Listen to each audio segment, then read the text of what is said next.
Nathan Mandsager, happy to have you in here. Just to let everybody know kind of a little bit about you. You're the CEO of a nonprofit called ChildVoice that does a lot of work with refugees and internally displaced people, primarily focusing on women and children in Africa. You've been in the humanitarian space for over 20 years. Met you over at a jiu-jitsu gym around here and just really intrigued by everything that you do. And I kind of want to set this up a little bit for why I'm interested in talking to you and kind of going in depth on this. Sure. I've mentioned on previous shows that I only know the wave tops of what's going on in Africa. I've only been to Tanzania. And that was for, hiking Kilimanjaro and doing like vacation, safaris and things like that. It wasn't any of my reporting work, which has been primarily focused in the Middle East and Eastern Europe. So I know just the wave tops, I know a little bit about Boko Haram. I know a little bit about Lord's Resistance Army, but not anything beyond the sort of, just anybody that's daily consumer of news would know. Right. Yeah. But you're somebody that you live this. It's your full-time job to know what's going on and to help the people that are affected by these conflicts. And I'm just so excited to have you in here. Thank you. It's a really great privilege to just be here. It's kind of cool how we connected, and then to see that we're sitting here today, just a couple months removed from that. So, it's always a privilege to be able to talk about the work that we do, and then to do it in a context like this is really unique. And hopefully I can share some things about our experiences, my experiences, that give your audience a better picture of what's actually happening on the ground and how they can be a part of things, as well as, just being aware is one of the first steps that we can take in terms of understanding what's happening and then how to take action in response. It's really important stuff, but I want to kind of ground this in very real terms for people like this. It's easy to paint with a broad brush about humanitarian efforts and refugee crises and things like that. I think some people almost, because it makes headlines enough to where people become slightly tone deaf to it, I think. Yeah. And I want to make it individual. So, can you take me back to a specific day that you'll never forget doing this? Yeah, I was thinking about that a little bit, and I'm going to probably try to tie together a day back in 2008 to a day just a couple months ago. So back in 2008, I had first gone to Africa in 2006 with my dad, who ended up founding our organization, ChildVoice. He's still engaged and part of the organization, but we're now in a succession plan where I'm taking over. But we were there in 2006 exploring what the needs were in response to the ongoing conflict with the Lord's Resistance Army and the government military, and just what was happening in northern Uganda at that time. And a couple years, so I'd gone in 2006 and then had gone back a few times after that. And in 2008, we were actually there. My wife and I and our two young kids at the time spent about 3 months that summer of 2008 in Uganda. ChildVoice had started their work there, and we were connected with some other organizations and churches in the southern part of Uganda. And I was reflecting on something I wrote soon after that trip, and I can't remember the exact date or time, but we were in a small village in northern Uganda that summer. And there had been a pretty significant thunderstorm the night before, and the next day we're in this IDP camp, and just in and around some of the kids that were there. And there was this little boy in blue shorts, and he had this really, the best way to describe it is despondent view or picture in his eyes, on his face.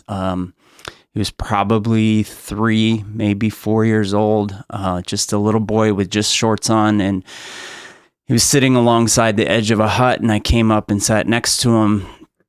And it was just one of those moments where, just looking into his eyes, I had nothing to offer this kid. I mean, sure, I could give him something. I could try to alleviate some of his suffering in that moment. But in terms of what could actually change his life, I mean, I've had no interaction with this kid ever since. It was that moment in time. And I remember thinking about, I've got nothing to give this kid. I'm this white guy from America here in this moment in time, but what do I do? How can I help? So what I did is I reached down in the mud, pulled up some mud into my hands, and formed this little clay man out of the mud. And I handed it to him thinking like it would have some kind of impact on him, that he'd be very grateful that this American gave him something. And I think he held it, but he had no reaction whatsoever. And it was just kind of seared in my memory, like, I can't fix the situations around the world. But I came back and I was reflecting on this sitting in my office back in the US a few weeks later, and just you go through those experiences, you see the hurt and the suffering and the pain, and you come back to the US and life goes on and people ask how your trip was, and you try to get into details and then they shut you down because they don't want to really hear about it or engage with it. And man, I guess the best way I described it is that his face, along with hundreds of others, kind of is like this movie reel happening in the background of life just going on in America. And I think the struggle for me was, how do I not forget that little boy in the blue shorts? I didn't change his situation. I didn't save his life. I didn't, all these kind of things that we as Westerners, Americans, want to feel good about ourselves. But I took that experience and tried to apply it in life in such a way that at least I would not forget him. And then from that memory, I can start to look at new situations, new circumstances, new opportunities in the future, and just try to carry his memory in such a way that I can implement strategies and programs and even talks with donors and things like that in such a way that they grasp that these are real people, that, yeah, they need help, but they need an investment of love and care so that they can take their futures forward. And then I take that to just a couple of months ago. I was back in Uganda, and we have been running a program in the Mvepi refugee settlement in northwestern Uganda, near the DRC and South Sudan border. And we've been working there since about 2017, 2018. We have a great team staff that are there running programs day in and day out. But when I was there in August, and I'm sure we'll talk about it, the situation in that region has just gotten worse over the last year or so, especially the last several months. And there were organizations, NGOs, that had been serving specifically kids that were unaccompanied or child-headed households. We had not been in that space before, but with the loss of international funding and more refugees coming in, there's this convergence of desperate and growing need and less resources available. Thankfully, our organization has stayed consistent and continues to work there. And so we were approached to come alongside some of these child-headed households and provide some immediate life-saving support, and then also develop some programs for the future. And so when I was there, this trip in August, we went around to visit some of these child-headed households that we are supporting and will continue to support. And the first household we went to was a young girl. I believe she's 15. She's from South Sudan originally, and she is now solely responsible for 6 other younger kids. Some are siblings, some are other family members or extended family members that she's responsible for now. And when we had arrived in early August, her primary caregiver, her aunt, had been killed in a mining accident. And so she was, over the years, we've been engaged with pretty traumatic situations on many different levels, but the rawness of her trauma was very real on her face. And in fact, our staff had visited her a number of times leading up to our visit. And the day we came was the first time she's actually talked since her aunt had been killed. And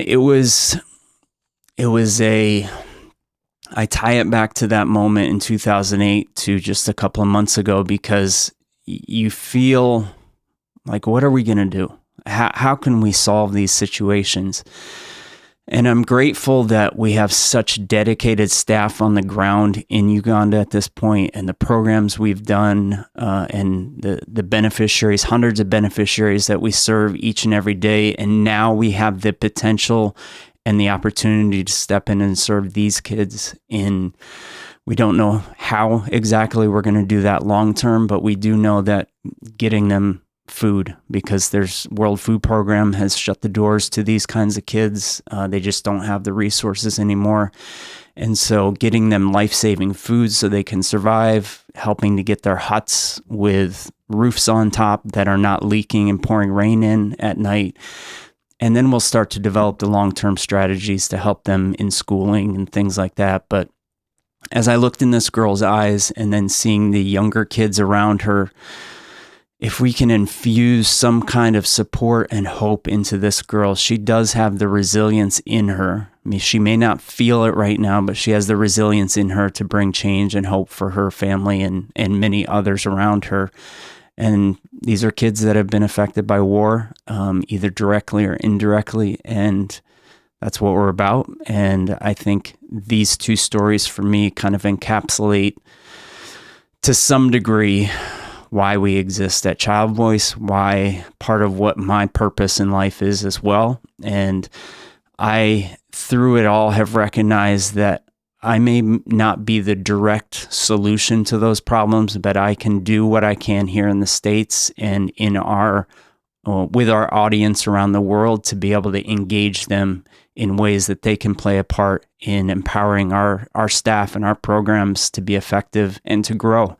Because unfortunately, as we'll talk about, the need is massive and we're only scratching the surface. Yeah, I mean, you mentioned the DRC and South Sudan and some of these places. From your vantage point, what are the main drivers that are forcing people out of their homes and into these neighboring countries, these IDP camps, refugee camps? Mm-hmm. Like what's going on from sort of the wider view of the region? Yeah, so northern Uganda, or Uganda in general, has some of the most open refugee policies in the world. They traditionally have been, and whether or not this is more kind of a business model for them, but the reality is nearly 2 million refugees are living in Uganda at this moment, and that number has grown significantly in the last several months.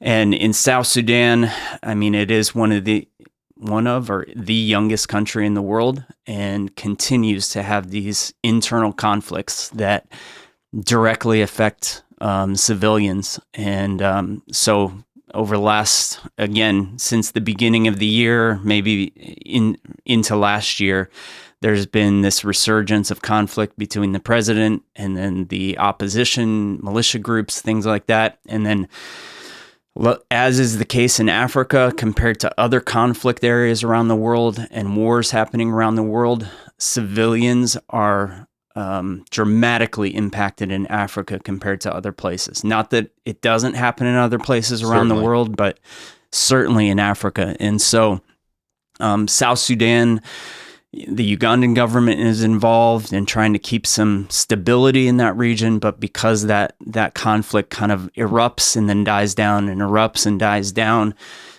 you have South Sudanese refugees that are coming into northern Uganda, then they're going back, especially now because there's the threat of being impacted by the conflict in their own country. And now they're coming into a place in Uganda where the resources are just depleted completely, and specifically, there's no food available. Of note, it's interesting that you bring up Uganda having some of the most open refugee policies in the world. I remember during the withdrawal in Afghanistan, the American withdrawal in Afghanistan in 2021, and that massive airlift that was going on to evacuate people. One of the big places those Afghan refugees were being sent was Uganda. Yep. And I remember reading that in the headlines going like, wow, Uganda, of all the interesting. Yeah. You know, like you just, you know, you don't realize, where their sort of role is with refugees in the world, if you're not in your line of work, I think. Yeah. And so to see that right off, like, wow, they're taking in refugees. Like, what? Okay, that's really interesting. Yeah. As a side note, last year I was contacted by a family, an Afghani family, who had been living in Kampala since they were taken out of Afghanistan in 2021. He was a doctor. His wife had a high-level position in the government before they left. Their kids were well educated, and they were just looking for work in Uganda. But they were kind of in this limbo because they didn't have formal long-term status there. Obviously, everything with international politics, geopolitical issues that were happening. But yeah, I mean, the reality is Uganda hosts refugees from all over the world. Obviously, especially in northern and western Uganda, the vast majority are from DRC and South Sudan. And those numbers have grown significantly. Close to 170,000 new refugees have come in just this year from those two countries, primarily from eastern DRC. So, yeah, you spoke a little bit about what's going on in South Sudan. What's going on in the DRC, the Democratic Republic of Congo? Yeah, right. Yeah. So from what I've been in, what we see in the headlines, what we can find in the headlines, let me say that. And then also, some of the feedback we get from our leadership teams in Uganda. So first of all, DRC is a massive country. Yeah. And so the government center is in the western side of the country, and then the eastern slice of the country is really where a lot of this conflict has really escalated over the last couple of years. And in eastern DRC, the M23 militia has been responsible for a lot of the escalating violence there, which has then forced people to be displaced, many within the country still. And then obviously numbers of 60 to 70,000 have come into Western Uganda as well, to the refugee settlements there. And that situation is complex and complicated. Depending on what you're reading, a lot of people are blaming the Rwandan government for backing the M23, as well as the kind of the peace deals that have been in place between the Congolese government and the M23 militia. That kind of fell apart, especially end of last year going into the beginning of 2025. It's interesting how both in South Sudan and DRC, as well as other places around Africa, the conflicts seem to, and I don't have any clear data reporting on this yet, but we're seeing that a lot of these conflicts are escalating again as more and more international aid is being stripped away. And so there's this convergence of opportunity, maybe is the best way to put it, where we're seeing these, whether it's the president and oppositions in South Sudan going at it, or you're seeing this M23 group gain some greater confidence that they're not going to be held in check anymore. And then you look at these almost, as one report I was reading described it as, internationalized civil wars happening. So you have players from the outside that are connected to these, what seem to be civil wars or tribal wars or whatever the case might be, but they're fueled by international presence or connection of some kind. And then DRC is known for their vast natural resources. And so I think there's a lot of business interests there as well. And so if there's instability, it gives more and more people from the outside, as well as some of these militia groups, the opportunity to come in and take advantage. And then, of course, civilians are the ones that are most affected. Yeah, I mean, that's what we're here to talk about today, is the civilians. But what's going on geopolitically there. I mean, you brought up M23, and I think we tend to look at these things through it's sort of an American lens. I'm curious how regional politics are shaping realities for civilians in light of what's going on in the case of DRC, M23, but you can look at other militia groups in other countries. Sure. And it's sort of like a two-part question here. When you talk about international interests, you've got China that's very interested in mineral rights throughout Africa. Sure. I would say the United States is not interested in mineral rights throughout Africa. And then you've got Russia looking for influence. Wagner Group has been very active throughout many different countries in Africa. What are you seeing through all this? Like, what's the sort of the ground truth reality of how all these things are coming together, and then what that direct impact is on civilians? Yeah. So I'll start with Russia, for instance. There's, talking to some of our leadership team in Uganda, for instance, and in Nigeria as well, there's a lot of general support for Russia. And a lot of that is fueled by the fact that they're, in some shape or form, they're investing in the economy and the livelihoods of people in Africa. China obviously has a huge presence in a multitude of industries throughout Uganda, and they're the ones that are getting a lot of these contracts for infrastructure development and things like that. So all of that relates down to, for people on the ground, jobs and opportunity. And so that gives them the ability to kind of champion Russia and China and things like that. There was also a huge excitement in Africa, at least in the regions that we work, for Trump's new administration coming in. Obviously, the perception has changed a little bit, maybe even significantly, as the international aid has changed dramatically. So, yeah. Did the changes to USAID, that program, kind of directly impact? Oh, absolutely. Yeah. I mean, I was just on a call this morning with our key leaders in Uganda, and one of the things they've been saying, but noted again today, that in the Mvepi refugee settlement, which is the second smallest in across Uganda, there had been about 70 NGOs working in that particular refugee settlement. There's now less than 20. Most of them have either closed completely or scaled down dramatically because they just don't have the funding to do anything anymore. They were primarily getting funding from USAID. Yeah.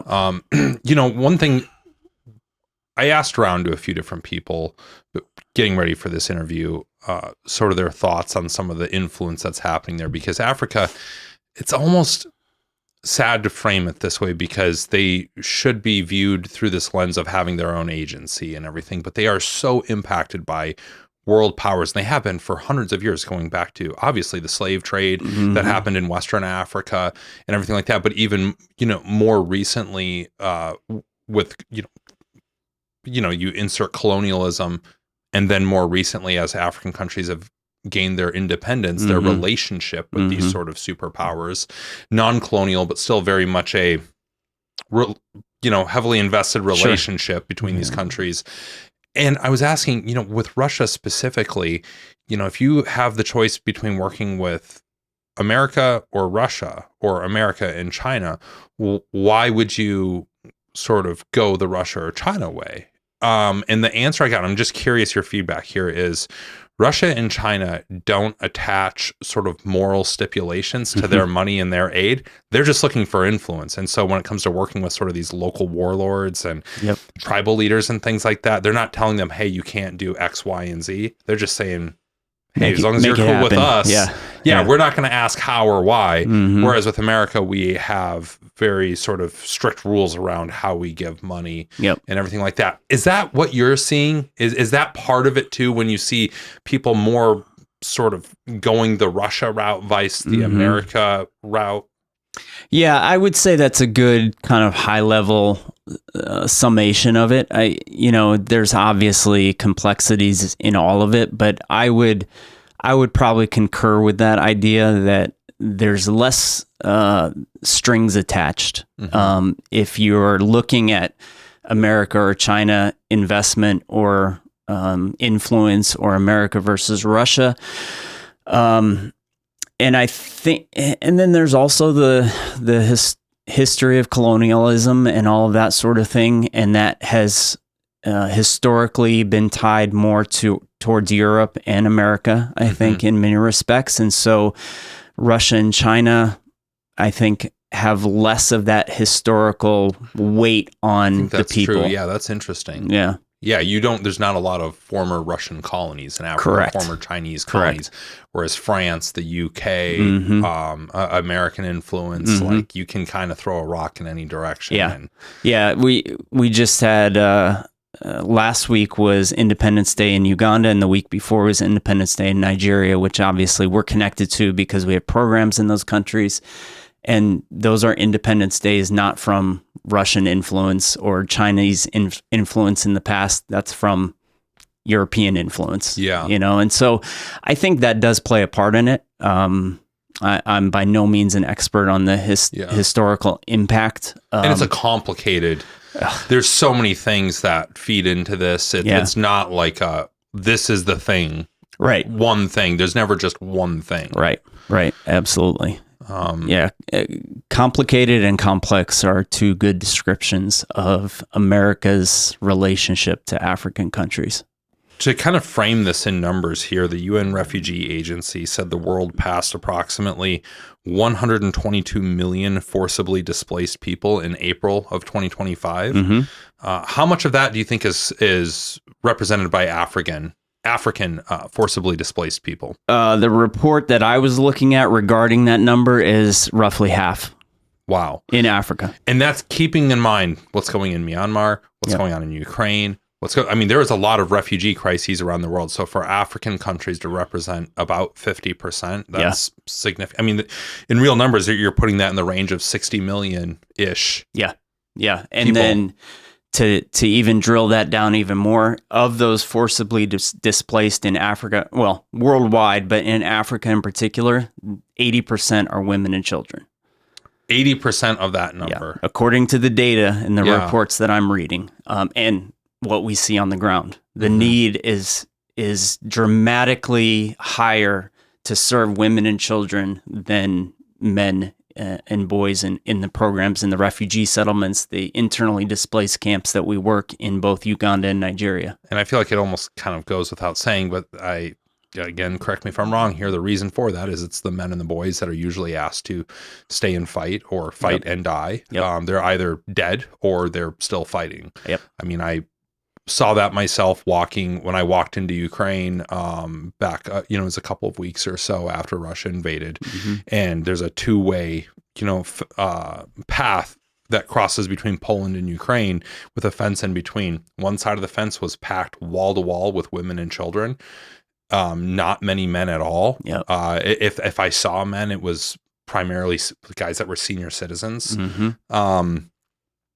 And then nobody going in. It was like me and my brother who was with me were the only two walking into Ukraine. But and I've seen refugee camps in northern Iraq as well. People like Syrian Kurds who were displaced by ISIS. And again, you go into those camps, not a lot of, what I would have called in the military age males. It just, and it's because they're the ones that are still in those countries, and a lot of them don't make it out alive. I bet it's almost inverse of, if 80% of refugees are women and children, probably 80% of the people killed in these wars are probably men and boys. Not that a lot of women and children aren't being killed. Correct. And horrible things happening to them. There's real genocide that has happened in Africa. And that's everything from, I think a lot of people think of genocide as just killing people, but genocide is also the forcible infusion of DNA into forcibly changing or breeding out cultures, breeding out religions in an area. That's happened in Africa. And you just described what the world was like in northern Uganda when we started back in 2006. Still at the height of the Civil War, but the Lord's Resistance Army, led by Joseph Kony, who we suspect is still alive. No one really has confirmation on his whereabouts. They think he's in Central African Republic, but anyway, there's a lot of mysticism and religiosity around who he is and his whole situation. But in 2006, so it was only a couple years later, that the Ugandan government announced that the war was over, that they were going to disband all these IDP camps across northern Uganda. But when we were there, still the height of the war, and the methodology and strategy of the LRA at that point was to abduct as many children as possible. And those numbers over the years of that conflict range from 60 to over 100,000 kids that were abducted. And by and large, they were creating their army through boys serving, conscripting them into their army and to serve and train as child soldiers, and then abducting girls so that they could become wives to commanders, so that they could then sire new rebel babies that would live in those environments and then serve under the rebel army. So when we got involved, we saw every NGO in the world was there at that time. It was labeled the worst humanitarian crisis in the world at that point. And what we saw, the greatest need that was not being met, was the long-term care and support for women, young girls coming back. They had babies that had been either born in the bush under the LRA, or they were pregnant coming back. So there was stigmatization against them by their own communities. There was no long-term trauma care for them. Many of these girls had been forced to commit some of the worst atrocities against their own people by the LRA. They had lived for years. I mean, Monica is a perfect example. She came to us. She had been abducted at 9 years old, had lived in the bush for 7 years, between 9 and 16, 17 years old, before she was rescued by the government army. She came back, but she had one child already by a rebel. She was pregnant with her second child, and she was not accepted by any means by her own community and her own family because what she had been associated with and tied to. And so this is going back 20, 25 years, but this is the mode of operation for a lot of these rebel groups and a lot of these kind of tribal conflict areas, is what you had described. They are conscripting a new force of fighters while simultaneously breeding a new force of fighters as well through women and children. So women become almost the sacrifice on the altar there, on both sides. They're either trying to figure out how to survive in that environment under rebel captivity, or they're under the threat of either through displacement, the reality of living in these refugee settlements or IDP camps and all that means, or the threat of constantly, could they be abducted and forced to live in those kind of horrors themselves. So yeah, it's complex. Number one, there's not a quick answer. It's not like we can just hand out medicine and we can hand out food and that's going to fix problems. These are multi-generational, and maybe someday I'll get to do some more research on this. My assumption or assessment over the years has been, if a region has been within conflict for a year, that equates to a decade of redevelopment and counseling and restructure of society and things like that. So the longer a conflict goes on, you're kind of multiplying out the number of years of change and transformation that will have to take place.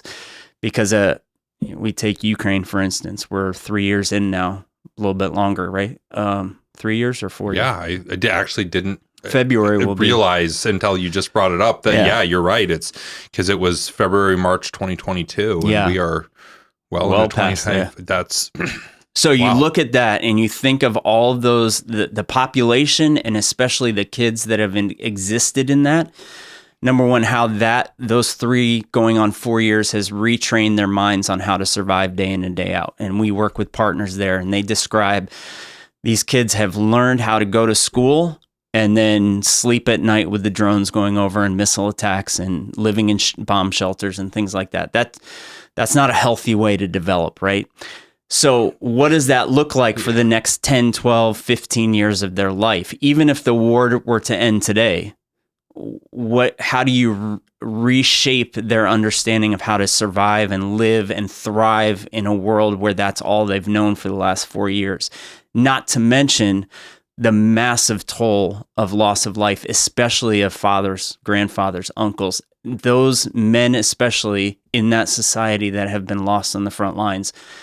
Now you're going to try to rebuild a society once that peace deal is signed, we pray. But once that peace deal is signed, that's going to take generations. These are fatherless families, right. And probably the first thing that I think of is, okay, well, there's boys being born. Right. These boys have no men to look to. Right. To learn how to become men, how to become fathers. I mean, the role of parents, the reverse would be true if there were girls being born with no mothers to look to, of how do I become a mother? How do I become a woman? How do I, it's true but in this particular case, it's boys that, how do you rebuild a society? And I think about, Ukraine, they were a modern European country. Yeah. They had infrastructure that Africa, some of these, like you said, people that are being born in the bush and this is really rugged stuff. This is like Heart of Darkness stuff. Ukraine was a modern European country. I would even look at, you said back in 2006, 2008, that what was going on with the Lord's Resistance Army was one of the worst humanitarian crises in the world. Well, let's put that in context. That's at the same time as the height of the insurgency in Iraq. And they still were out being considered. And again, I look at Iraq, though, relatively modern country, actually. Like a lot of people, I think it's in the Stone Age. It's not like Baghdad is a modern city. It's got skyscrapers and things like that. And so I think, it's a different situation. But that 10-to-1 ratio that you brought up, 10 years for every 1 year in conflict, I want to kind of look back at our own history here. I'm not, there's a lot of people out there that really study the Civil War and no, I'm not one of those people. But I bet, the Civil War lasted for roughly 4 years, 1861 to 1865, I think. I bet it took about 40 years before we started to reach some sort of sense of normalcy in the United States. Right. Roughly turn of the century, right? Like that's... Because it's not just the loss of life and the destruction of the family unit and all those kinds of things. It's also all of the political implications and all of the societal changes that happen. Actual damaged relationships between real people. Yeah. These aren't just headlines. Like there's real people that hate each other because of what happened between their two different social groups. Hate each other. If I see you in the street, I will fucking kill you. That, that's the attitude when it's that fresh. It kind of takes a generation to pass for that to, And that's why I really believe one of the core aspects of what we're trying to do at ChildVoice is forgiveness is a key aspect of our trauma therapy and counseling that we implement. And forgiveness is a little bit of a foreign concept for us here in the West.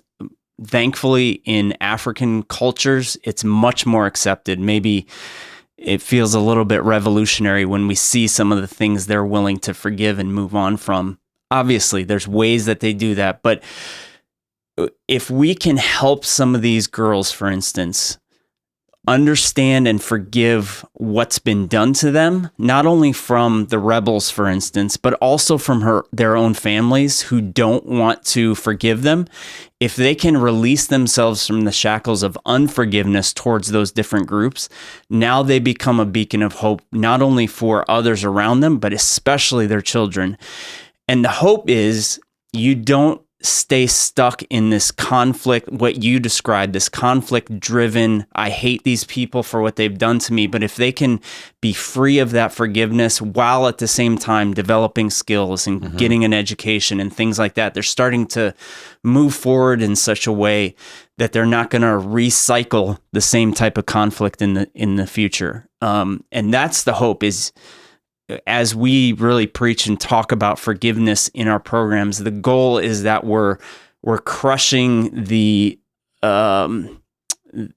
presence of that unforgiveness that would allow people to stay stuck in the conflict for years and generations to come. And I imagine it's not just forgiving what the people that did things to them, there's probably a lot of people that need to forgive themselves. The amount of moral injury that must be present. Yeah. I mean, I can barely wrap my head around it. Yeah. Yeah. I mean, from something as present day as there's a girl I met 2 years ago. She's a Congolese refugee. She was living in a refugee settlement in northern Uganda.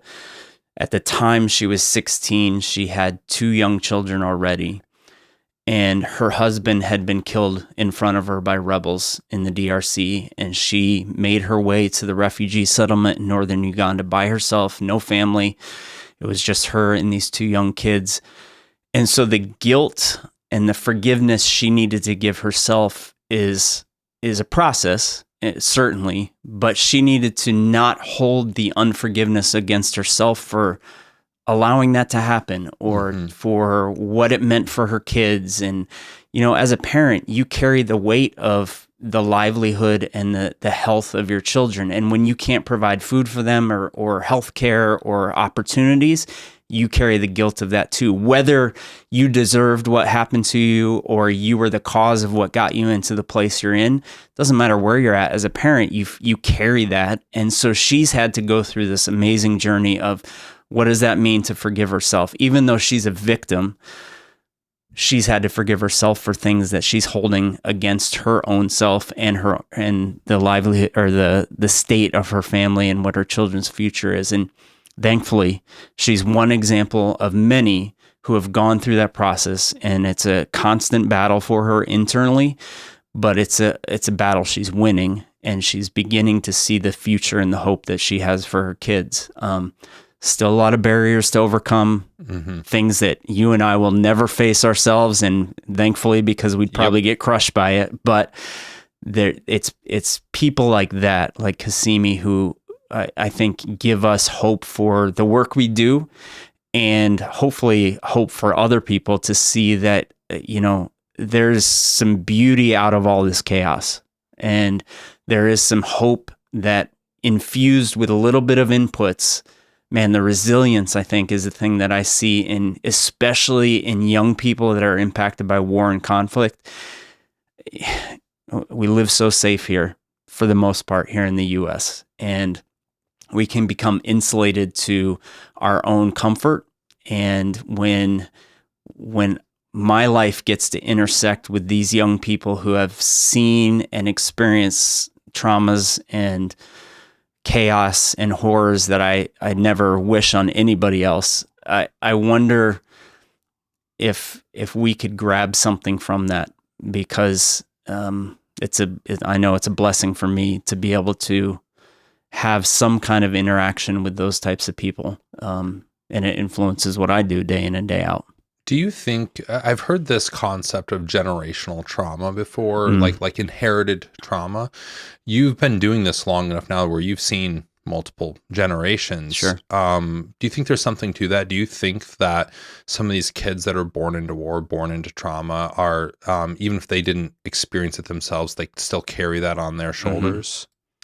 Yeah, definitely. I mean, before I really got engaged with ChildVoice on this global scale, I was doing nonprofit work in an inner city context in upstate New York, and did a lot of work around generational poverty. And it's very real. The traumas of what your parents and grandparents endured, whether it was physical trauma or emotional trauma, economic trauma that impacted how they viewed life, that gets passed down. We as parents pass down how we view life to our kids, and they may alter and shift a little bit in their generation, but they are informed primarily by their parents, whether they're present or absent, and then whatever the parents or grandparents are carrying with them. I mean, so yeah, to answer your question, it's very real, and generational trauma is something you have to deal with. And so in our programs, for instance, at ChildVoice,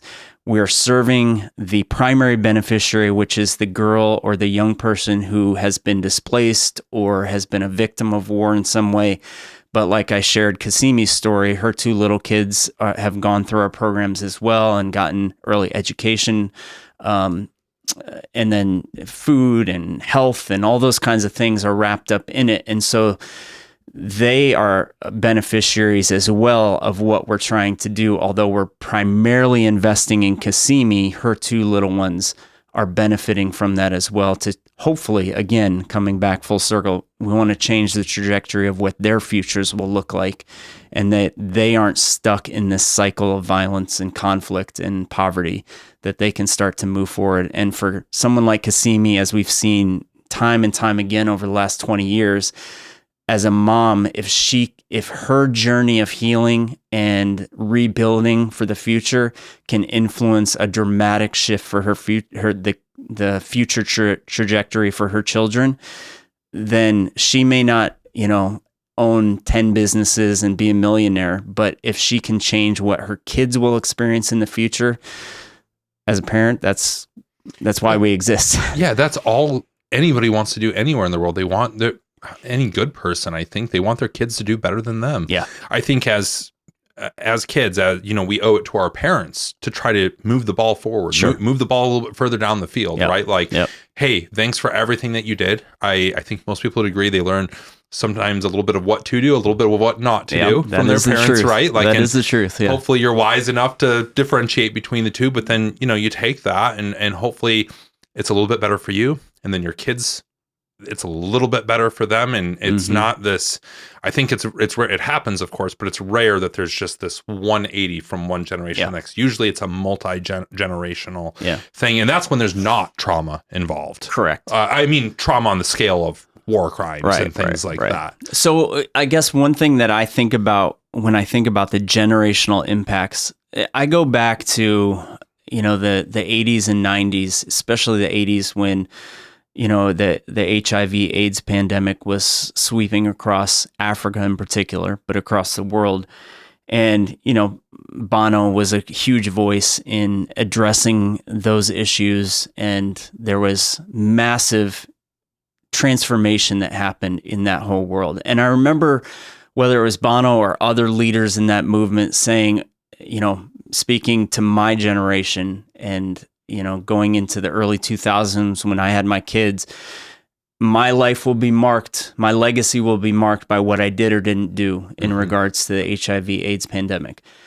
I think in many respects, and obviously this may be a bit self-serving in terms of the work we do, but when you look at the number of conflicts and wars happening globally, more happening now than at any point since World War II, the amount of women and children that are impacted by these conflicts, I think we're in a space and time where our legacy will be impacted, will be defined by whether or not we played a role in some shape or form in helping people through the process of the collateral damage of these kinds of conflicts and wars, because we don't see those numbers shrinking at all. And that means there's going to be more and more people globally that are impacted by it. And I don't want to sound dark and scary, but at some point it's going to come to the front steps of our country too. I think you're right. And we've talked about it quite a bit on this podcast. Like, we're not as insulated as we think we are. We've gotten very accustomed to our safety, but, keeping it in Africa here, do you find that there's something boiling beneath the surface right now that you're paying attention to? Like, where's the next big crisis going to come from? I'm sure as you guys forecast and look at your own plans and operations, you're keeping tabs on everything that's going on. What's going on that maybe a lot of people haven't become privy to yet? Yeah, I mean, we've talked a lot about Uganda and our work there, but when we launched into Northeast Nigeria back in 2018, that region had been plagued by Boko Haram terror groups and their decimation on that part of Nigeria. And 2014 was the abduction of the Chibok girls and the Bring Back the Girls campaign that swept globally and then went away really quickly, unfortunately. And then in 2016, the Boko Haram group splintered and ISWAP was formed out of that. And as much as we'd like to think that 10 years later, things are different, It's not. And in many respects, even last year, 1 year ago in September of 24, there was one of the biggest attacks by ISWAP on the population in northeast Nigeria. 170 people were killed in one night of terror. And then I don't think I've seen yet the numbers of people that were abducted from that, which then informs why there's 3 million internally displaced in Nigeria alone.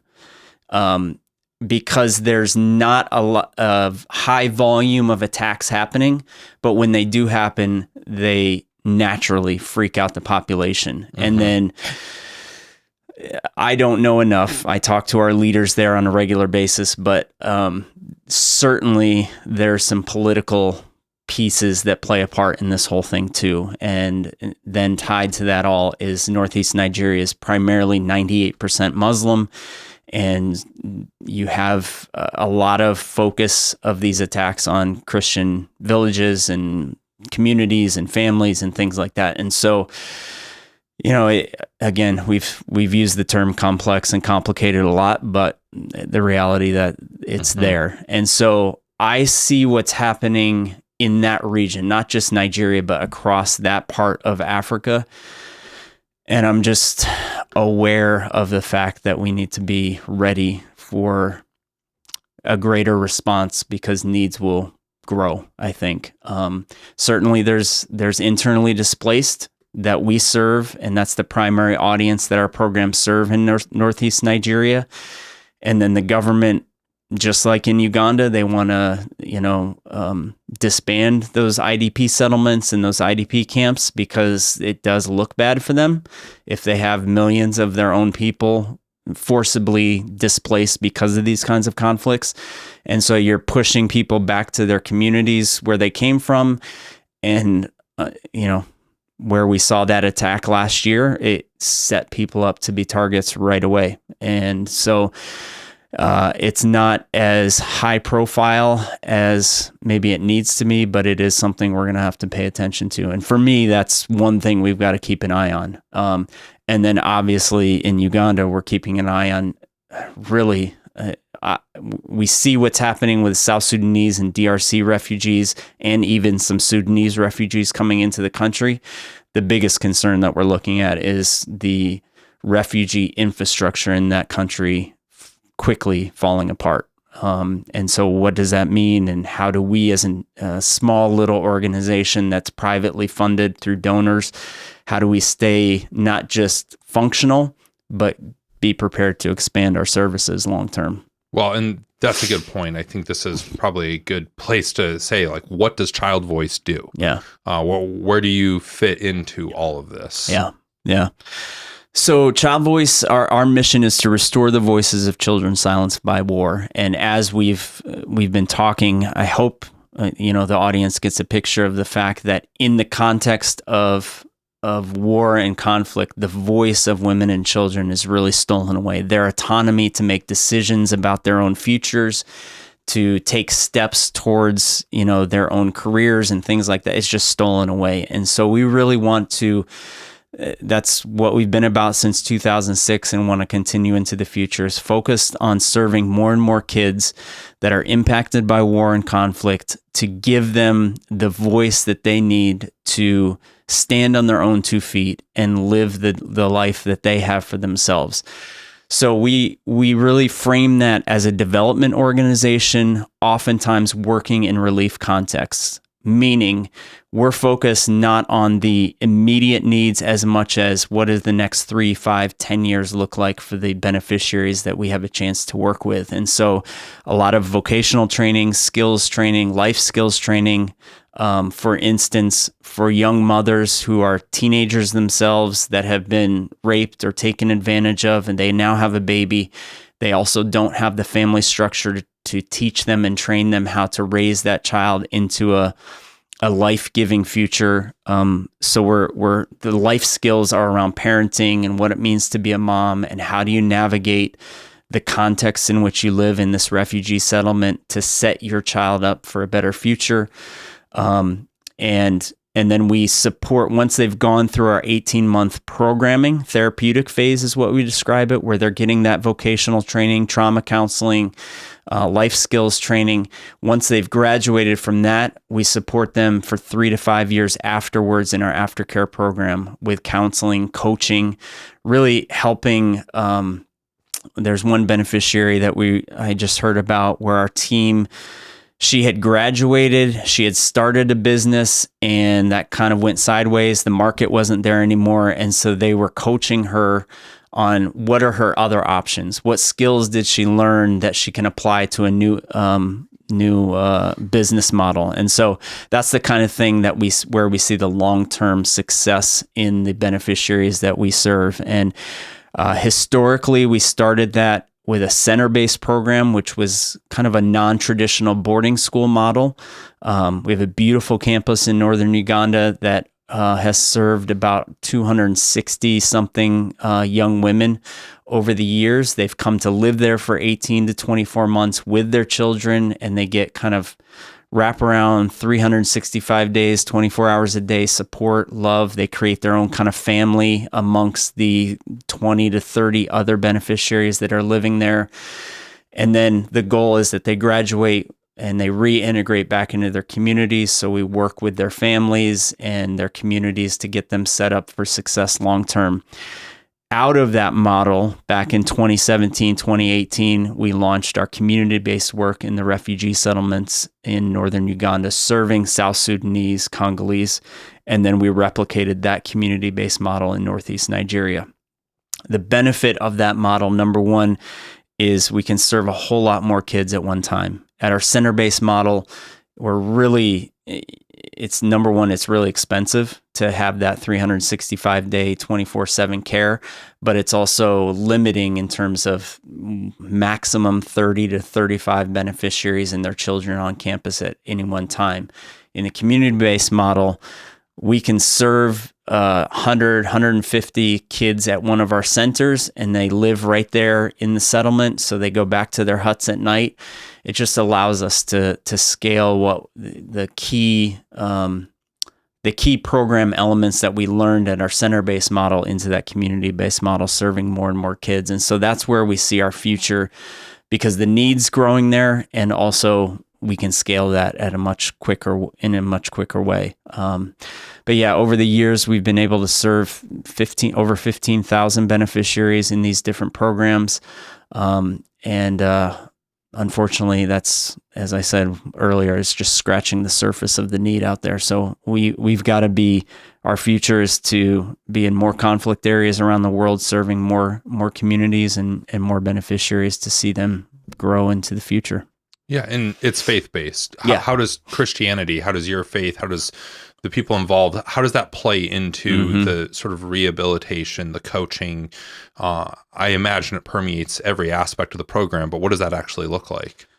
Yeah, so, when we talk about our trauma counseling, our forgiveness therapy, that's really, for us, it's rooted out of the Bible, that when people are broken, they need someone from the outside to come in and do for them what they can't do for themselves. And we believe that's Christ's work on the cross and what he offered to us. When he forgave us, then that power allows us to forgive others. And so that has definitely informed every aspect of who we are. What's really cool and unique is that those ideas and those concepts are transferable across a whole host of cultures and faiths and things like that. So our team, working in a predominantly Muslim community in northeast Nigeria, they may not be able to practice their faith or the work of our program elements in the same way that they can in Uganda, but they're present.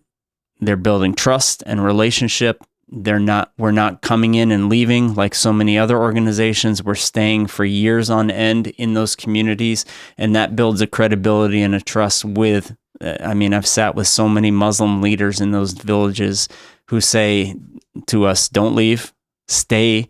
We know you believe differently than we do, but you're doing something that nobody else is doing, kind of thing. And so when it comes to our faith as a Christian organization, we have to believe there's redemption and that no one is beyond transformation. And so that belief of what the Bible teaches informs how we build programs and strategies, because we're investing in young people that the vast majority of the world has not been aware of or has forgotten because of the next quick, headline or crisis happening in the world.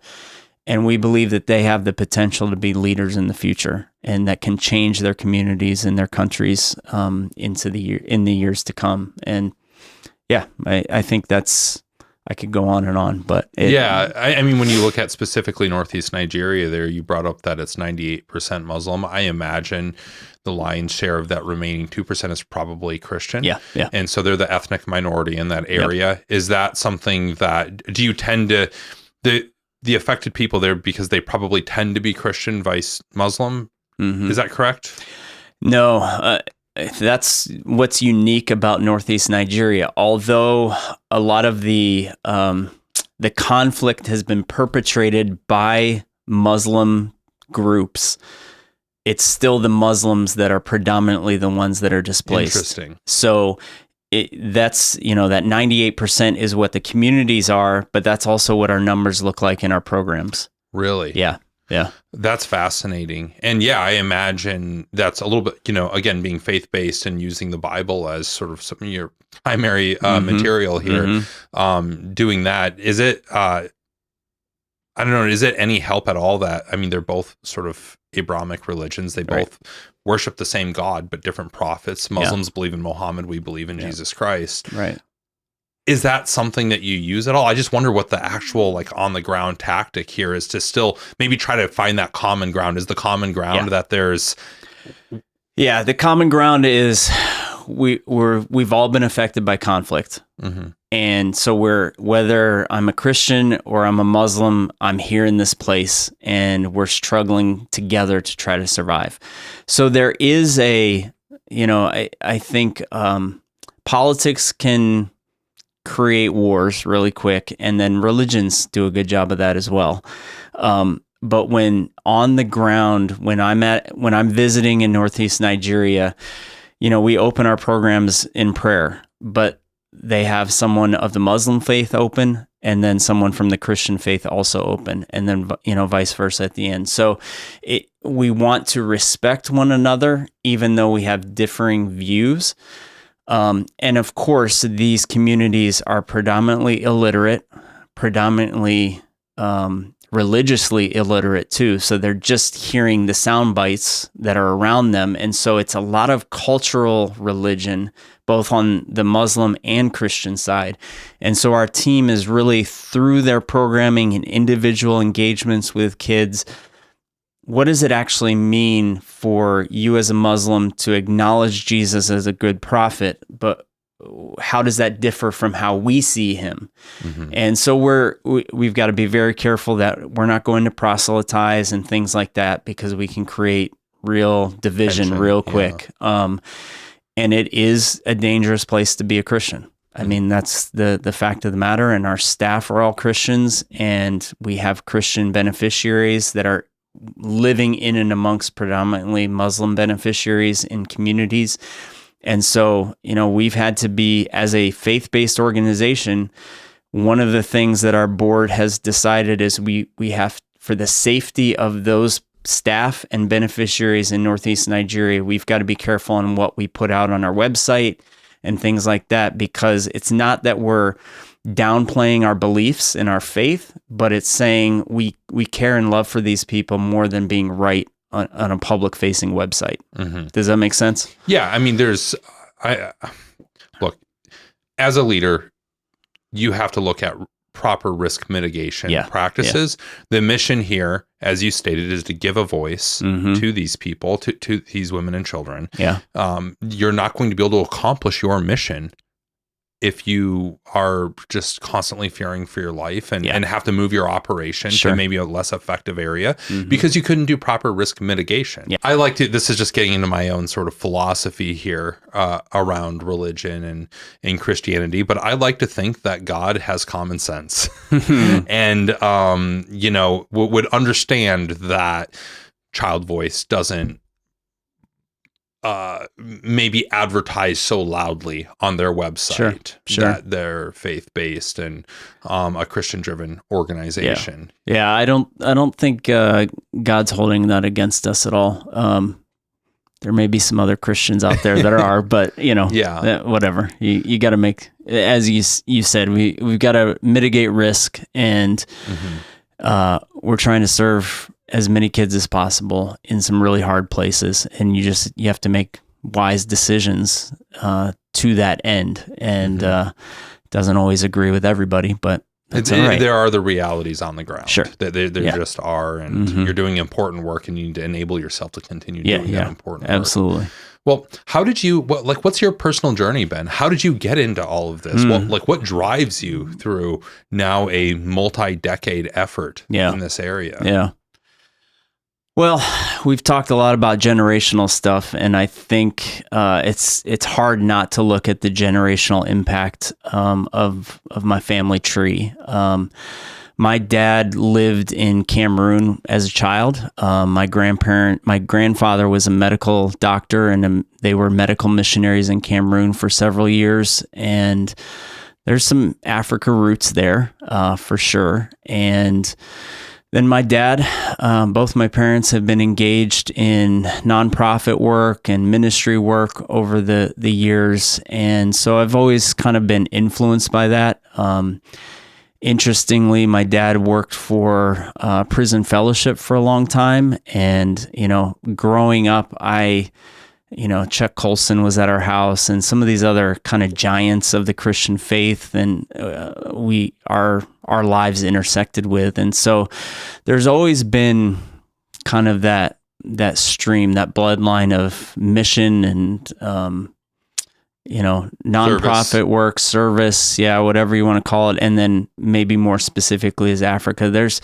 And maybe, I don't know if that's just our family. You've been to Tanzania, I don't know, gets in your blood. You get there, you choose to engage in the cultures and the people there. So many of my closer friends over the last 20 years are Africans, and they have been a blessing to me and to our family in ways that I can never repay them. And I hope in some way we've been blessings to them too. But once you don't see Africa as kind of a cool vacation and see it more as this is part of who I am to some degree, it changes how you see life. And so I think there's that generational reality that I just can't ignore. I'd love to say, well, I'm just so awesome, and it's just something that I've done. No, it's part of who we are as a family and our family tree. So there's some of that, and I think because of that kind of bloodline of service, I've been able to have experiences to see under the hood of some of what America is. And I don't want it all to come across like America's bad or anything like that. We live in the greatest nation that's ever existed. And I'm a beneficiary of that reality, as are my kids and our family. And but I do think with that comes a responsibility. And whether it's military service in some way, whether it's service to humanity in other ways, we have a responsibility to utilize what we've been given for the good of mankind, whether that starts here in our own neighborhoods and stretches around the world or vice versa. It needs to holistically be part of who we are. And so, I get to serve and have served overseas for a lot of years and run programs and led teams and things like that. But that's not disconnected from my service in my own neighborhood and community and nation too. So I think that's what makes people whole. Yeah. That's such a good point. I feel like people always jumped to this idea of like that service or doing good is a binary thing, that if you're helping people in different countries, then you must not be focused on problems at home or vice versa. And I just don't think that's true. I think it's possible to do both. I think you can care about your community and what you do right here in your hometown, at my kids' school, in my own backyard, and still care about and help in other places around the world. I think it's almost required that if you're going to be serving those in different parts of the world, in some of the more broken parts of the world, then that should inform how you serve as a coach of your kid's team, or how you're engaged in the school, or whatever it might be here locally. It can't be, to your word, binary. It's not one or the other. It is both and, but we need the both and. It's not either or. So, and that's where, we're in a day and age where we can be more closely interconnected with people on the other side of the world every single moment through those little, pocket computers that we have. And yet it has disconnected us in so many ways, because we're forced to jump our attention to so many different issues around the world. So I think it is important to allow ourselves to be informed while being connected and responsible for a particular place or a particular people, that otherwise we're just going to jump to the next big crisis. You give a lot of credit to your parents and the way you were raised, but also, I know you were from Iowa originally and you were a wrestler. And I often I think some of the best people on earth are Midwesterners, and some of the best people on earth are wrestlers. Yeah, some of the best people I've ever met were wrestlers. Yeah. Well, you keep preaching that message. Yeah, I agree. And listen, when I talk about my wrestling experience over the years, it's, I was not an elite competitor at any level whatsoever, but one of the regrets I have in life is not signing up and serving in the military. But I have been able to learn a lot of the disciplines that the military offers through the sport of wrestling as well, and now carrying it into other activities now that I'm nearing 50. Like wrestling, if you're going to survive, not just be successful, but if you're just going to survive that sport as a competitor, as a little kid, all the way through high school, college, or whatever, and then coaching it, you've got to just be willing to be disciplined. And then that skill itself translates into everything else in life, whether it's your marriage or your job or your volunteerism or whatever it is. And so, we can talk about wrestling forever, but I'd like to think that you're out there somewhere in Uganda just teaching takedowns to kids and stuff.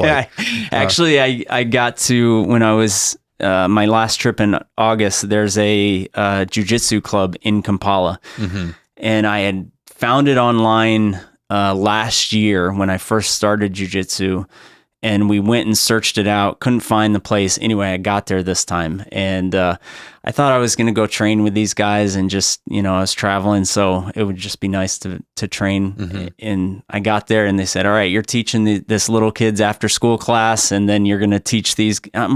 At that point, I was still a white belt. I don't know anything other than wrestling, so I default to some wrestling moves just for that experience. But yeah, that's one way. I would love to be able to do more of it. And honestly, from a jiu-jitsu perspective and self-defense, it's something we want to look at integrating into our programs for girls, especially. So, well, there's a couple of different people I always point to that really influenced me in the sort of career goals that I've had, and just influence on my career and what I want to do in life professionally.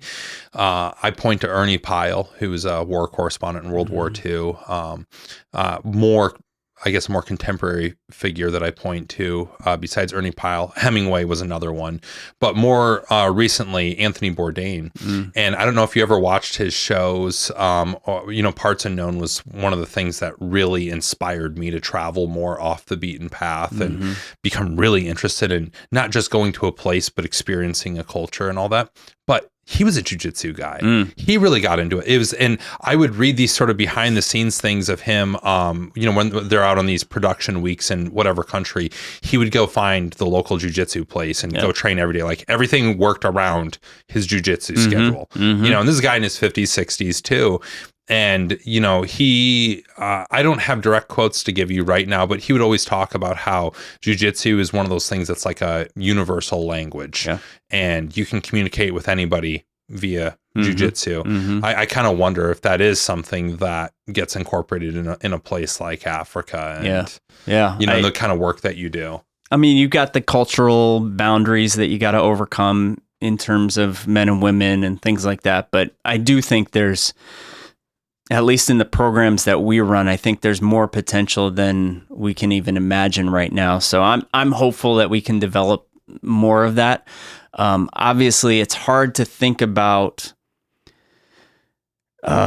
You've got to stabilize people, and it's hard to think about the future or even self-defense tactics when you're trying to survive day in and day out. So we've got to, you got to know when to implement some of these types of activities. We do soccer clubs and some other things like that as another universal language. Correct. And it's really seen as part of our trauma counseling because it's a group dynamic where you're learning to engage with teammates and opponents and things like that. And I think something similar can be done with jiu-jitsu in the future. Yeah, they're almost complementary because jiu-jitsu is such a, and we should know, you said you were a white belt when you were doing this. You're a newly promoted blue belt now. So congratulations on that. Thanks. Which means I feel like I know nothing again. I hear guys say that all the time, and it is very true. So. Yeah. Well, I mean, they're almost, soccer and jiu-jitsu, I think, are almost complementary from the perspective of the way you're looking at them and the work that you do in Africa, in that soccer is a very team dynamic. Yeah. It's not about self. It's how you integrate with the team and other people. And jiu-jitsu is a very personal, in your own head chess match. Strategic, And it's like working two different parts of the brain. It's working two different parts of the social sort of dynamic. I had heard this from some other organizational and church leaders that had been engaged with jiu-jitsu, and then it just resonated as soon as I got into it. And I'll say this, I'm at a stage in life, our kids are moved out, we're empty nesters, we can be a little bit more flexible. I can go train 5 or 6 times a week because our life stage is different. But that said, as a leader of an organization and a leader in general, what I had heard and now can fully agree with is that jiu-jitsu is a way to balance my mind and many other aspects of my life. But when you're on that mat, especially when you're new and you're learning every day, you have to be fully invested in that moment and not think about the board meeting later or how we're going to make payroll next week. All those, the pressures of being a leader of an organization or a business, it gets set aside and turned off because you've got to survive. Otherwise, you're going to forget to tap out, and now people are waking you up. You know what I mean? So, or you break your arm or something like that because you're not fully engaged in the moment and the process of learning this sport and being humble enough to know that you don't know. Humble leaders are the best leaders. Absolutely. And certainly jiu-jitsu, you can't be anything but humble in jiu-jitsu. Yeah, that's for sure. You can go in not humble, you'll come out humble. For or sure. Broken. Yeah, one of the two, right? Yeah. Well, I mean, let's talk a little bit more about your role as a leader in ChildVoice. I mean, you are the CEO, and you were involved on the board for many years before that. Yeah. What are the strategic goals aside for the organization? Sure. What are the sort of like maybe 1 or 2 KPIs that you're tracking every day or every week that are really like maybe the lifeblood of the health of the organization? I mean, I would love to say that I don't have to worry about money, but fundraising is day in and day out the number one indicator on whether we're going to make it month over month. So I've had to learn how to settle into the responsibility of being the lead fundraiser for our organization. And we have a very small team here in the U.S., and that's our primary goal. How do we leverage the resources needed to make the mission happen in the field and to expand the mission in the field?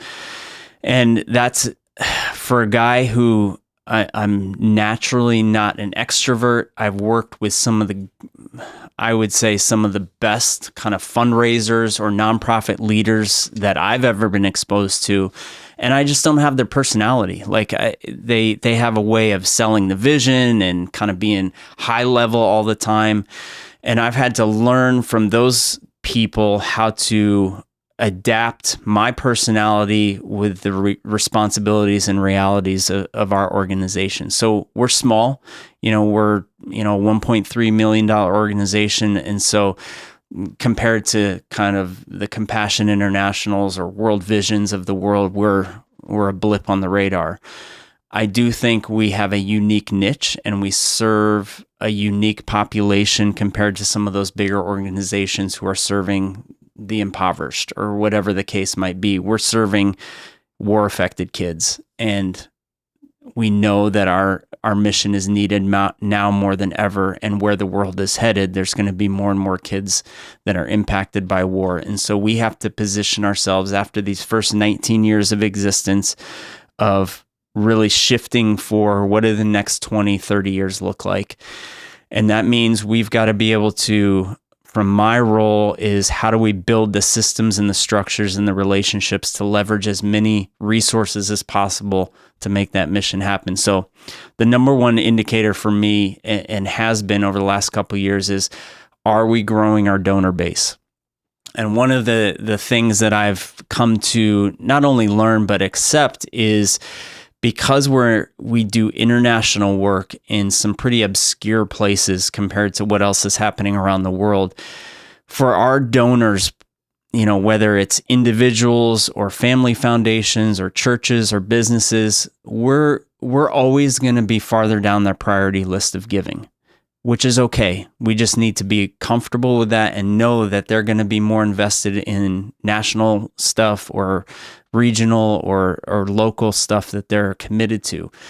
It just means we've got to have that many more people on our team. And so we're looking at numbers related to how many monthly donors are we growing each month.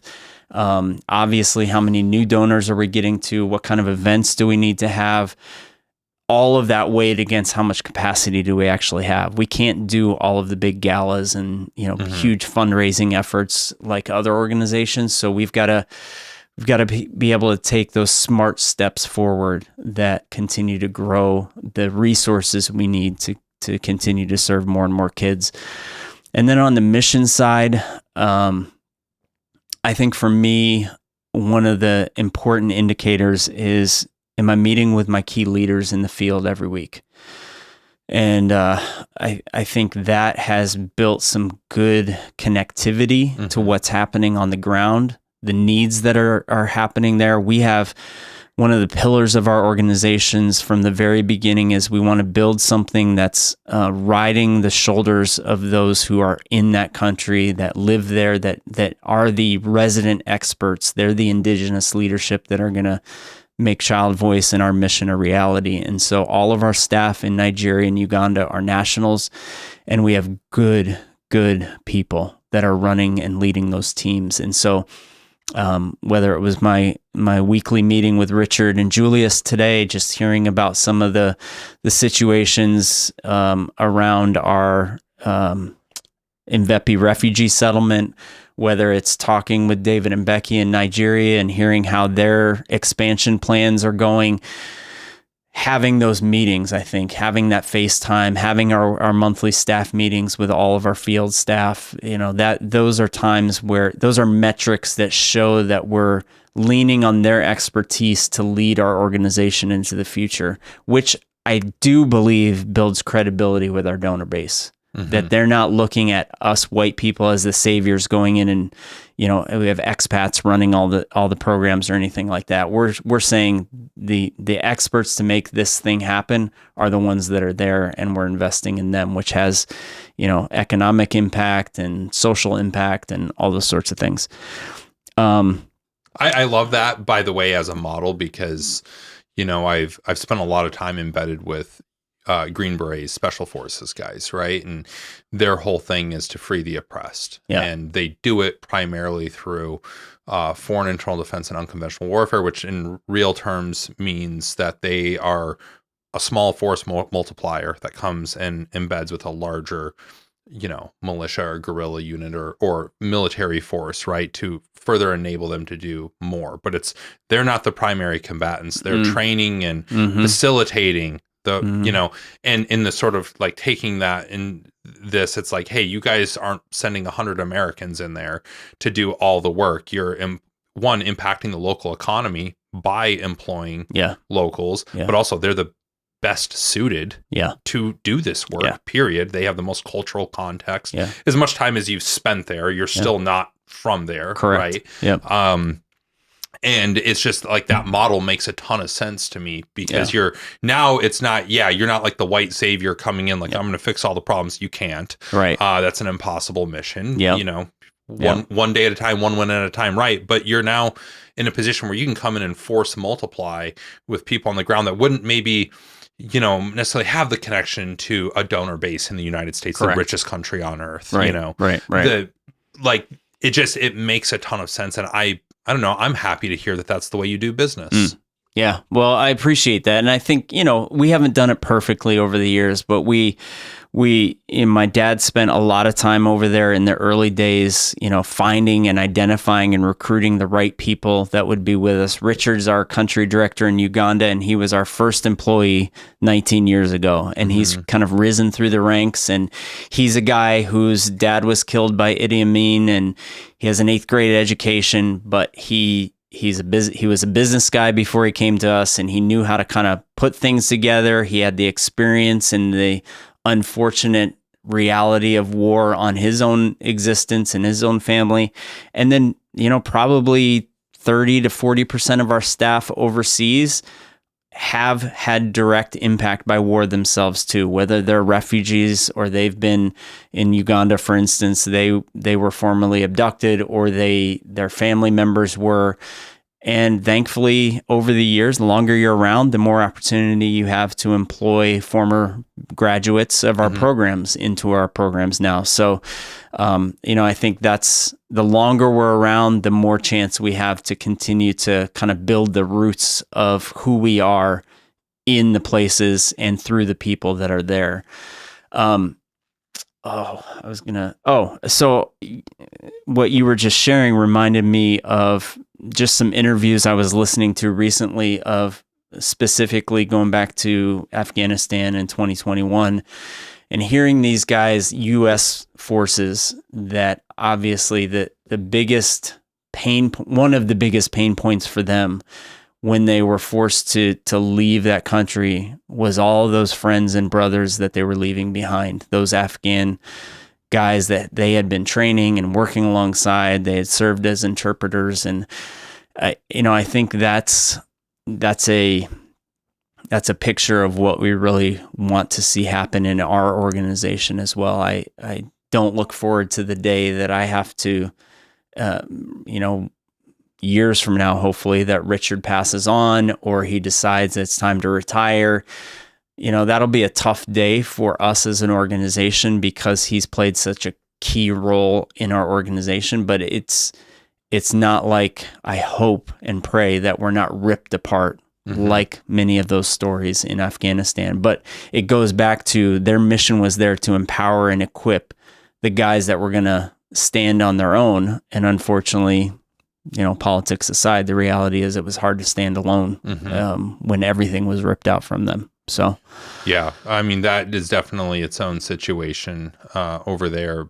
But these situations that you're coming into in Congo, DRC, Sudan, Nigeria, a lot of that, I have no doubt. You guys have been around for 20 years now. I have no doubt that there's a sort of connection to those people in that area that is not going to be easily broke by any one person or one. I mean, you could bungle things up pretty bad, and I don't think you would, be the reason that because people do, they have loyalty at a certain point. You develop those relationships, and I will even use the example of,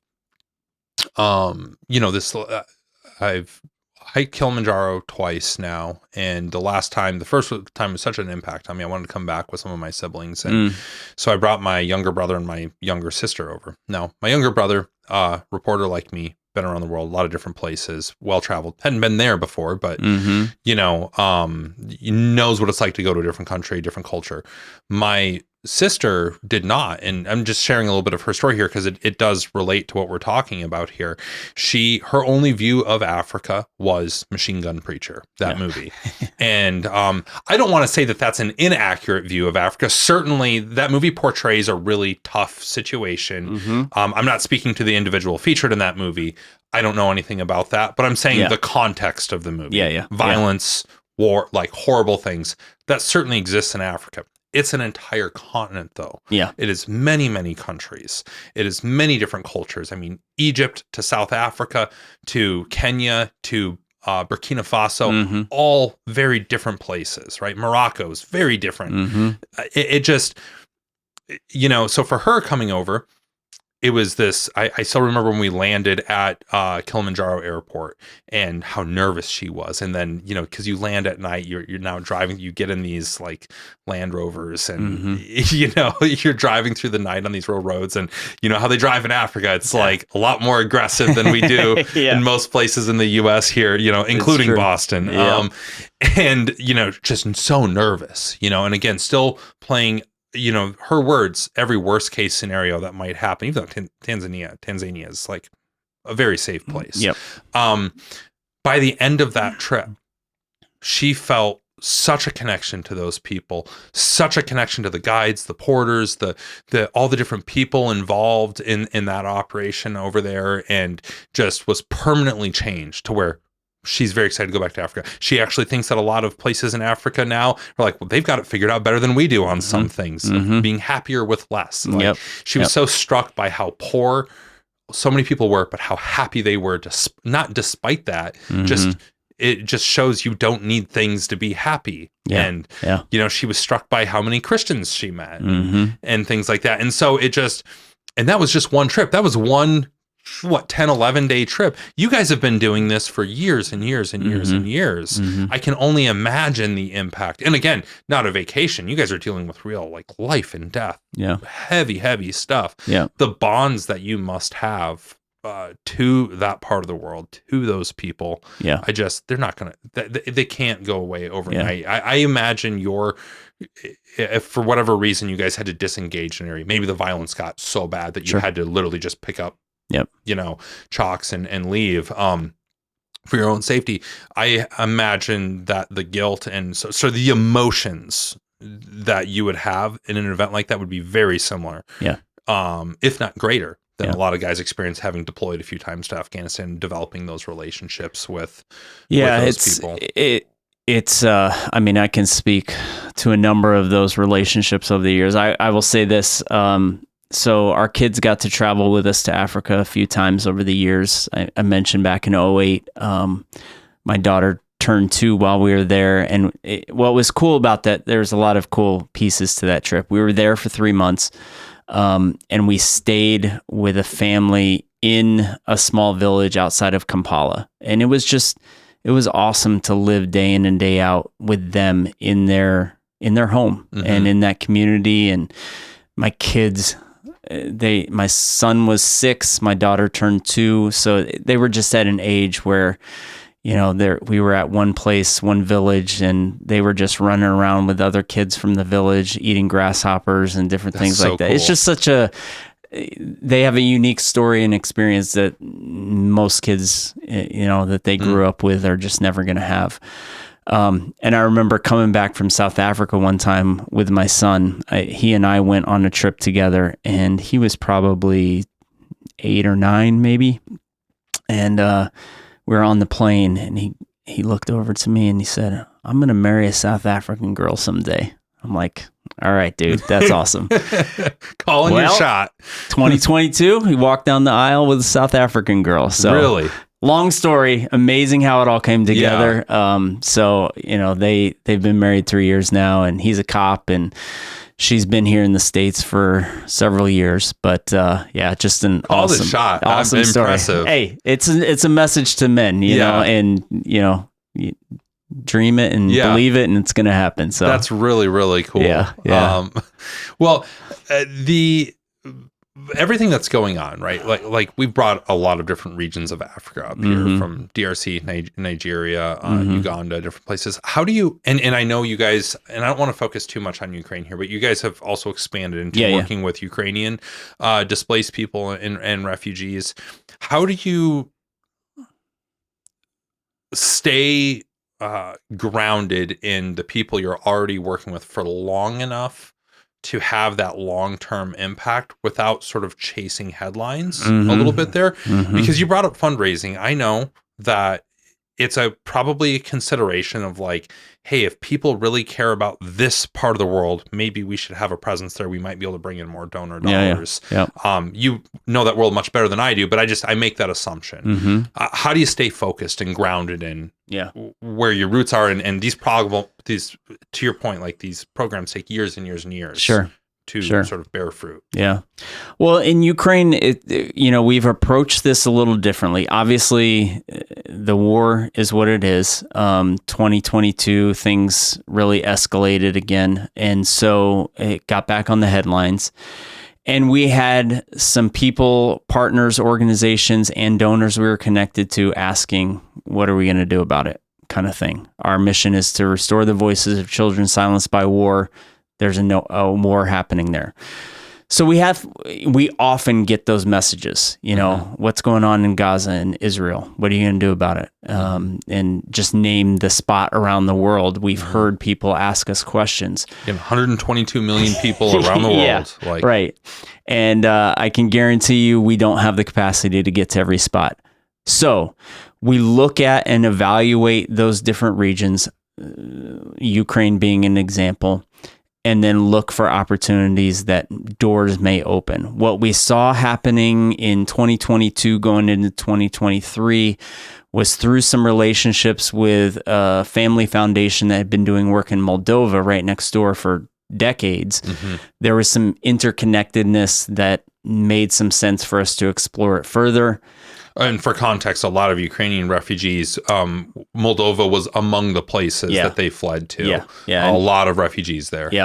And many did not stay unless they didn't have resources. So, refugees from Ukraine that didn't have resources, a lot of them ended up in Moldova. So as we started just exploring what the needs were, as you described earlier, a much different kind of war, a much different looking population. I mean, those are all things an organization like ours that has been historically rooted in Africa, and our donors seeing Black faces in African villages and rural contexts, now seeing white faces that look like American teenagers on our communication pieces. That's just in concrete rubble, not the African bush. Exactly. Everything about it looks differently, not just the people. Yeah. So for us, we have to take all that into account. How do we did a communication earlier this year that highlighted a girl in Ukraine. I think she was 16 or 17, and a girl from Nigeria who was the same age. I mean, that's a hard communication piece to package together. But those are things we have to take into account as we're trying to navigate our future as an organization. So we got involved in Ukraine by saying, instead of going in and building programs like we'd done in Uganda and Nigeria, hiring staff, facilities, vehicles, all that kind of thing, there's a lot of resources already there. Who can we come alongside that wants to do something like we've done with ChildVoice over the years and just apply it to a new context, culture, language, new environment altogether? And so that's what we're doing. We're really offering training and technical assistance to partners and churches, organizations that have a desire to build ChildVoice-like programs just in their way, under their leadership, and we're just supporting them. So it's been a learning curve. It's the first time we've tried to do it. As I look to the future, what's hopeful with this model is that we can refine it in such a way that it can be applied to many more conflict areas around the world in a much quicker manner. Doesn't mean we'll never go into another place and build programs and structures and hire staff. This just is a lot less money to come alongside organizations that already exist, and you're not duplicating efforts and finances and you're all being that. Efficient. I think that's where a lot of people get lost on their donations to nonprofits and things like that. It's like, hey, are you sitting here trying to like reinvent the wheel and do something that somebody else already does? And why? If you are doing that, what are your motivations? Are you just doing this for your own clout, or are you like making a bunch of money off this nonprofit or something? Like, why are you doing this when somebody else does that? Why aren't you finding a different need to fill? I see that a lot in the veteran space. Like, it's very prevalent of just everybody wants a nonprofit. And, you know, it just, again, it's refreshing to hear that you're saying, hey, I think we can have an impact here. We see a way for us to have an impact. We're not going to try to just replicate the entire operation we've got in Uganda, in Moldova, because we don't need to. We can have similar impacts, more efficient footprint. And one of our core beliefs is that we want to empower the local leadership, the local people to do the work. And what we found in Ukraine and Moldova, there's a lot of great organizations, a lot of great individuals that are already doing the work. Let's just support them. We can do it more efficiently. We can do it more quickly. Now, it's our first step into this, so there has been a lot of learning along the way.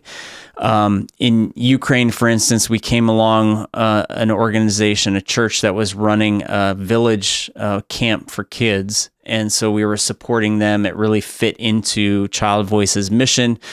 And then the war continued on and resources dried up and things like that. Anyway, that particular center may not be running anymore, but where we pivoted is our project lead there had built really strong relationships with student leaders from that program. And so now, because it's Ukraine, there's better technology. She's working with this group of 20 or 30 student leaders to continue supporting them through a virtual community. And, you know, they're meeting once or twice a month, and she's coaching individuals on how they're navigating their plans for university, how they're navigating the effects of the war, what they're looking at in terms of job opportunities and things like that. But it's just different than anything we've experienced historically in our work in Africa. So we're adapting and pivoting towards that kind of model. Now, how long that lasts, I don't know, but those relationships with those 20 or 30 young people who have endured this war, all through their teenage years, how we can help to infuse them with the resources and pathways that might help them become new leaders for a new future for that nation. Time will tell. But that's, again, it's in line with our vision to give them a voice for their future. So yeah, we'll see what happens over the coming months and years as we continue to work there. But it's definitely different than what we've done historically. Yeah, and it's important work. I think that there's ways to be effective in more ways than one, and you guys are showing that. Yeah, and that's really great. So, you mentioned earlier in the conversation some of the cuts to resources that are happening, the cuts to funding. I kind of want to dive into that a little bit more on sort of the larger sort of, again, geopolitical or macroeconomic pressures that may be impacting this work, not just for your organization, but all NGOs in the area. Yeah. Specifically, refugee rations in Uganda face deep cuts in prioritization schemes in the last 2 years. How is that impacting your organization specifically? And then USAID and other international UN type programs facing cuts. Yeah. So, I will say this, for years we had tried to kind of angle our way into becoming a USAID contractor, get funding, run programs. Thankfully, we didn't. We were never successful in that because we were one of very few organizations that can stand tall in the midst of everybody else getting scaled back because they're so dependent on those funds. So there's some good and bad from that. Obviously, we couldn't do. You're almost making a case, by the way, for why they should be investing in you right now, because I think that was one of the big complaints with USAID is if you can't exist without this. Now, the point was, did there need to be an overhaul? I'm a full believer that yes, there needed to be an overhaul. How it was rolled out maybe could have been done differently if I was... Execution was maybe a little bit heavy-handed. Yeah. And it was immediate and dramatic. And whether we like to believe the data points or not, lives have been lost because of how it was rolled out. We saw it, we've seen it front lines. So I guess with all of that said, I think there's, if we mentioned earlier the HIV/AIDS pandemic back in the 80s and the work that was done in the 90s and early 2000s. I mean, you had global response to what was a global issue, but primarily focused on Africa. And the numbers, I've read books and seen documentaries. I mean, the dramatic impact and change was real, and lives and communities and generations have been changed. Now, whether or not the changes to the international funding is going to have a long-term effect now, or negative effect on the drugs that are out there and available in the future, is still to be determined. But I think it shows that when the world can step up and take action, that real change can happen. So I'll go back to this idea of there's always going to be war and conflict in our world. There's politics that are involved in that, geopolitical realities that we don't necessarily have control over. But wherever you stand on the continuum of politics and what's right, what's wrong, you do have to, every one of us have to ask the question, are these human beings? And do we have a responsibility in some shape or form to either, at minimum, raise awareness to the impact that their lives are facing, all the way through to, am I going to give my life to helping these people in some way? So when the decision was made to change, to make the cuts with USAID, I mean, we've seen the impact it's having. So Julius is our program director in the Mvepi refugee settlement. And he says there's two major pressures he has felt this year, since earlier this year, kind of April, May, when things really started to hit the fan. Number one, his door is being knocked on every single day by people saying, I just lost my job, ChildVoice is still here, hire me, kind of thing.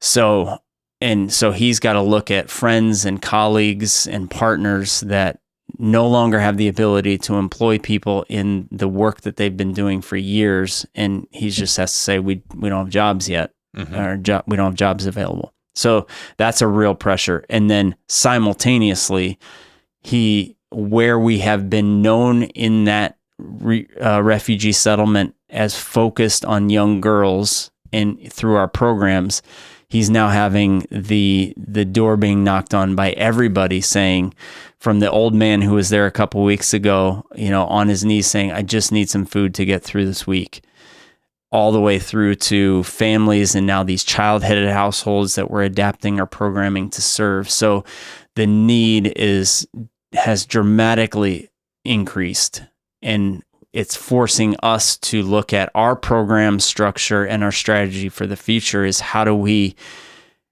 position ourselves to be able to serve more and more kids and adapt some of our programming to meet the growing needs that are there, because we don't see the financial reality changing in terms of the other international NGOs. I mean, hopefully the ship will be righted in the future, but I don't think we're going to see the impact of that on the ground for at least months. Ship is an years. apt analogy because ships don't turn on a dime. Yeah. They're not speedboats. They don't, when they turn, it takes a long time. And let's just hope that this ship hasn't sunk. It's just turning. Yeah. It's hard for me to imagine a world where we just never do international aid again. I'd like to think that there's just a recalibration that's happening again.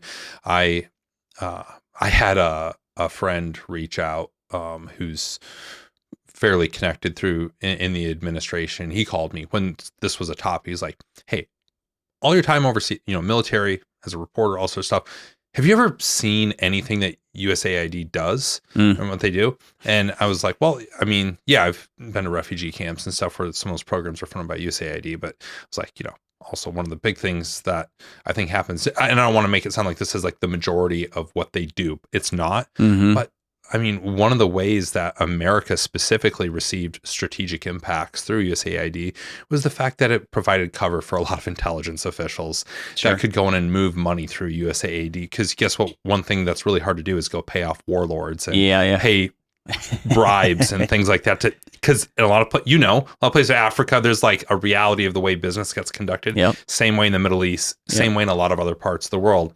USAID was like a cover for some of that stuff. I know. And so that's one example of it. And that's why I don't think that it's going to go away forever, because I think there's a lot of people saying like, hey, this was useful in more than a few ways. Some of them that's like a more self-serving, not maybe as altruistic of a reason. And again, I don't want to make it sound like that's all USAID did or what their purpose was. It's just one of the ways that they were used that I think a lot of people don't realize is it impacted national policy and national security in a couple of different ways. But yeah, and I think the way I look at it is I agree. I think that in almost any facet of government, it could probably be more efficient. There's always room for improvement. You could say that about any program.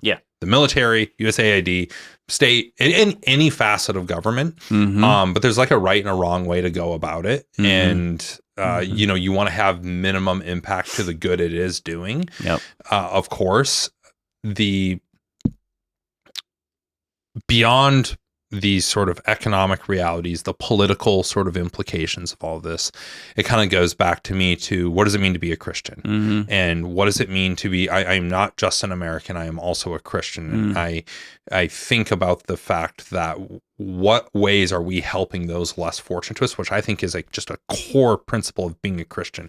Like the word Christian, right, is to be like Christ, to live like Jesus Christ did. He was a person, we can see it through the Gospels, that served others, that embodied that. And so we, as individuals, and I think we as a nation, need to embody those principles and always look at, are we helping those less fortunate? Again, not a binary choice. Doesn't mean we can't focus on helping people here at home. It doesn't mean that we can't fund things that are important here in our own communities or states or things like that. We also should be helping those around the world. And especially as long as we're involved in, some of these conflicts happening around the world, maybe not specific to the DRC or anything, but some of these conflicts happening around the world are ramifications of actions we have taken around the world.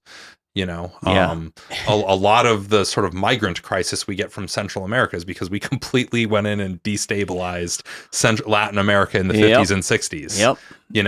So we have to reckon with that. And you think about the colonial lines that were drawn in these African nations that just cut through tribes, and just. So yes, there looking at you too, UK. There are lines or threads that can be drawn back to our connection in some shape or form. And then is there some responsibility? I think to your question though, as a follower of Jesus, I'm not a biblical scholar by any stretch, but I do take the Bible seriously. And it's hard to start in Genesis and see that humanity is made in the image of God, and I believe that that is truth. And then look at people around me that aren't like me and not see the image that they're image bearers as well.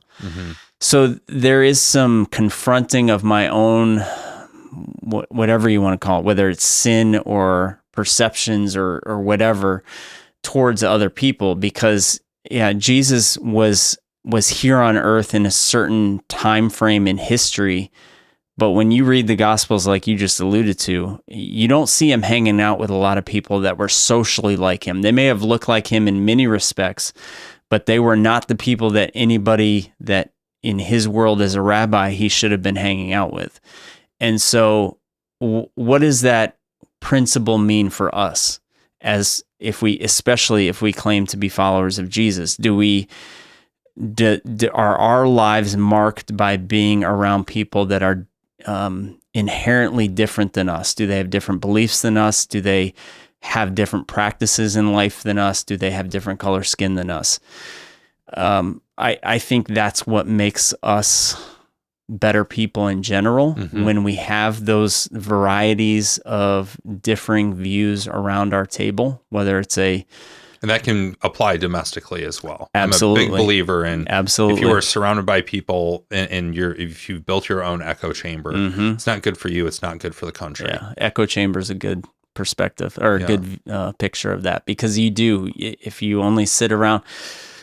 If you're a conservative Republican, if you only sit around the table with those guys, and then that echo chamber gets louder and louder, and you get righter and righter in your own mind, and yet you're really separating yourself farther and farther from any real impact that you can have on the world. Yep. And the same is true if you're a liberal Democrat. And absolutely. You are only surrounded by those people. Yep. I mean, I'll say we're getting at like the root of what I hope to accomplish with the show. And if you look at the type of guests that I hope to have, I mean, you will be the 8th episode, right? Like I'm only 2 months into this thing. And I think a lot of people that are coming to this are still trying to figure out, what is subject matter expert? What is the point of all of this? And I mean, I've had people from reporters to a gun guy to, now a guy who leads an NGO, a physicist talking about aliens or the possibility thereof. Like, what is this thing? Well, part of it is because I'm intellectually curious, and I think that you'll see over the course of the show, the arc of the type of guests that I have on is I'm not only going to bring people on here that think similarly to me. Right. I want to have people come on and challenge my worldview. The only thing that I know at this point is that I really don't know a whole lot, and that's like, I want my worldview to be challenged. I want to learn more about things. And that's kind of the idea of like bringing people on like you, or like, you're living this, you are seeing real ground truth here. And there's very few people that's better to learn about what's going on in Africa and some of the crises happening there than a guy like you, without going to Africa yourself, which I have. So it's like we're getting at it to almost like this sort of thesis statement of this show in period. Not to turn this around on me or anything. But that, even when we talked about doing this episode, I think that was one of the things that really intrigued me, because I don't by any stretch consider myself a subject matter expert. But that theme, that idea of what you're trying to get out there in a world that's flooded with podcasts and talking heads and things like that. But can you create a space where viewers and your audience, as well as guests, get a chance to share such a diverse perspectives on how they see the world, or even outer space and everything in between? And more importantly, how does that influence how we go about our day-to-day lives? I think that's really, hopefully, what I gathered from what you're trying to accomplish with this. I'm certainly not the first dude in his late 30s to start a podcast. So I'm aware of the cliche and all that. I promise my intentions are pure. Good. Yeah. Speaking of intentions, right? We'll bring this back out to the topic at hand here. Are there any sort of well-intended programs or interventions that you guys have done over the years that maybe just didn't work? And I guess, like, why didn't they work? Yep. Yeah, I think the one that kind of is top of mind is, and again, sometimes in the early days, whether it's a business operation, whether it's an organization like ours, you're just chasing opportunities. And this is in the early days. I was engaged from a distance, but not, fully engaged in the organization. My dad was running things day to day, and his father, my grandfather, was a physician in Iowa, and so there was a lot of connections through my grandfather, as well as my uncles who were in the medical field, to healthcare. And there was a need in those early days in northern Uganda, in the town of Gulu, where we were based, and where our program was running. And so, through some donors who thought their intentions were to put together a shipping container of medical supplies, we could send doctors and nurses over. We could connect with a health center that was vacant in that particular region. Anyway, it all came together, and for a few years, we ran this health center. And a lot of good outcomes. Babies were born healthy there. People's diseases and health issues were managed and treated, but it just was offline of our mission. It was a mission drain rather than infusing more into our mission of serving kids impacted by war. And so, yeah, great intentions. It just, whether it was right or wrong, it just wasn't a long-term part of who we were. And any organization that wants to have longevity has to make hard decisions along the way. And sometimes those hard decisions are staffing and personnel. Sometimes it's, this program is good, but not aligned to our mission and doubling down on your core competencies. Yeah, exactly. I'm sure. I mean, that doesn't apply just to NGOs. That's business in general. Absolutely. It's hey, if this isn't our core competency, what are we? Is there somebody else that's maybe better suited to take this on? Yeah. So that's one example. There's a million. That, because we've been doing this a long time. Yeah, and I will say we have been doing this a long time and not perfectly. So please, I don't want anybody out there to think we have it all figured out. And if you've been around for 19, 20 years, you've made mistakes along the way. So, and I'm now going into nearly my third year of being at the helm of this organization, and I've got a laundry list of mistakes already too. So I guess I'm a leader. The to-do list is always growing. You take one thing off and three more pop on. And absolutely. You just returned from Africa recently. That was, I think, the first time that you and I talked. You were getting ready to leave for that. Yep. And when you go over there now, I mean, you just got back from this. When you think about, like you said, the demand is growing. There's more and more people coming into this because of conflict that's happening, but also because of aid that is reducing. Take me inside the first sort of 72 hours that you bring somebody in. What are you doing? What do you have to do to that first contact for those first couple of days that may really, I imagine, either set them up for success later on or maybe really put you behind the power curve on rehabilitation? Yeah. Well, I think of, because I just got back from this trip, I've shared a couple examples or scenarios from that trip, but one is real time from this morning because I was meeting with our leaders in Uganda. So when I was there the first week in August, we went to the refugee settlement, and this new program of supporting child-headed households had just started rolling out. And so our team took us around to meet some of these kids. And one of those is a young boy from DRC, Congo.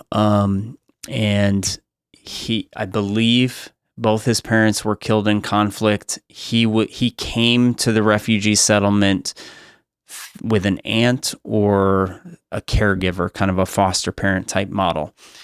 So our team has been supporting him because that caregiver abandoned him. There's an increasing rate of suicide right now because of all the issues we've talked about in the refugee settlement. And then some adults are just abandoning kids because they can't even feed themselves, much less a household of kids. So he found himself now at 13 years old caring for 5 other younger siblings. And so when we went and saw him, it's a deplorable situation. But when we walked into this little compound, he has one hut where all of him and his siblings live, and then he was preparing food for them outside in a little kitchen thing, which was, I don't know, it was just awesome to see. In the midst of everything, he's just resilient. I got to feed these kids, and I don't know how. So when I was talking to them this morning, his situation came up specifically because we've supported his household with food. Now they were giving me an update. Apparently there's a government school that he and his siblings are going to on a daily basis. And it's just one of those situations. So what was challenging to hear on top of everything with him in particular is that our team found out that him and all of his siblings are HIV positive. Oh my gosh. So on top of all the challenges in front of them, now where are they going to get treatment? And then the stigmatization from community members and all that sort of thing. So it's just a new layer of realities that we're going to have to deal with. But going back to your question, when we first met this kid and his siblings, it was, what do these kids need to survive and live? And that obviously is food. So we're starting there.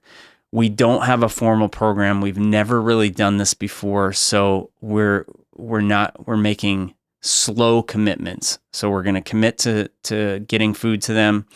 We're going to assess the hut that they live in and what kind of renovations need to be made, what kind of household items they might need. So some of those one-off costs that we can help with.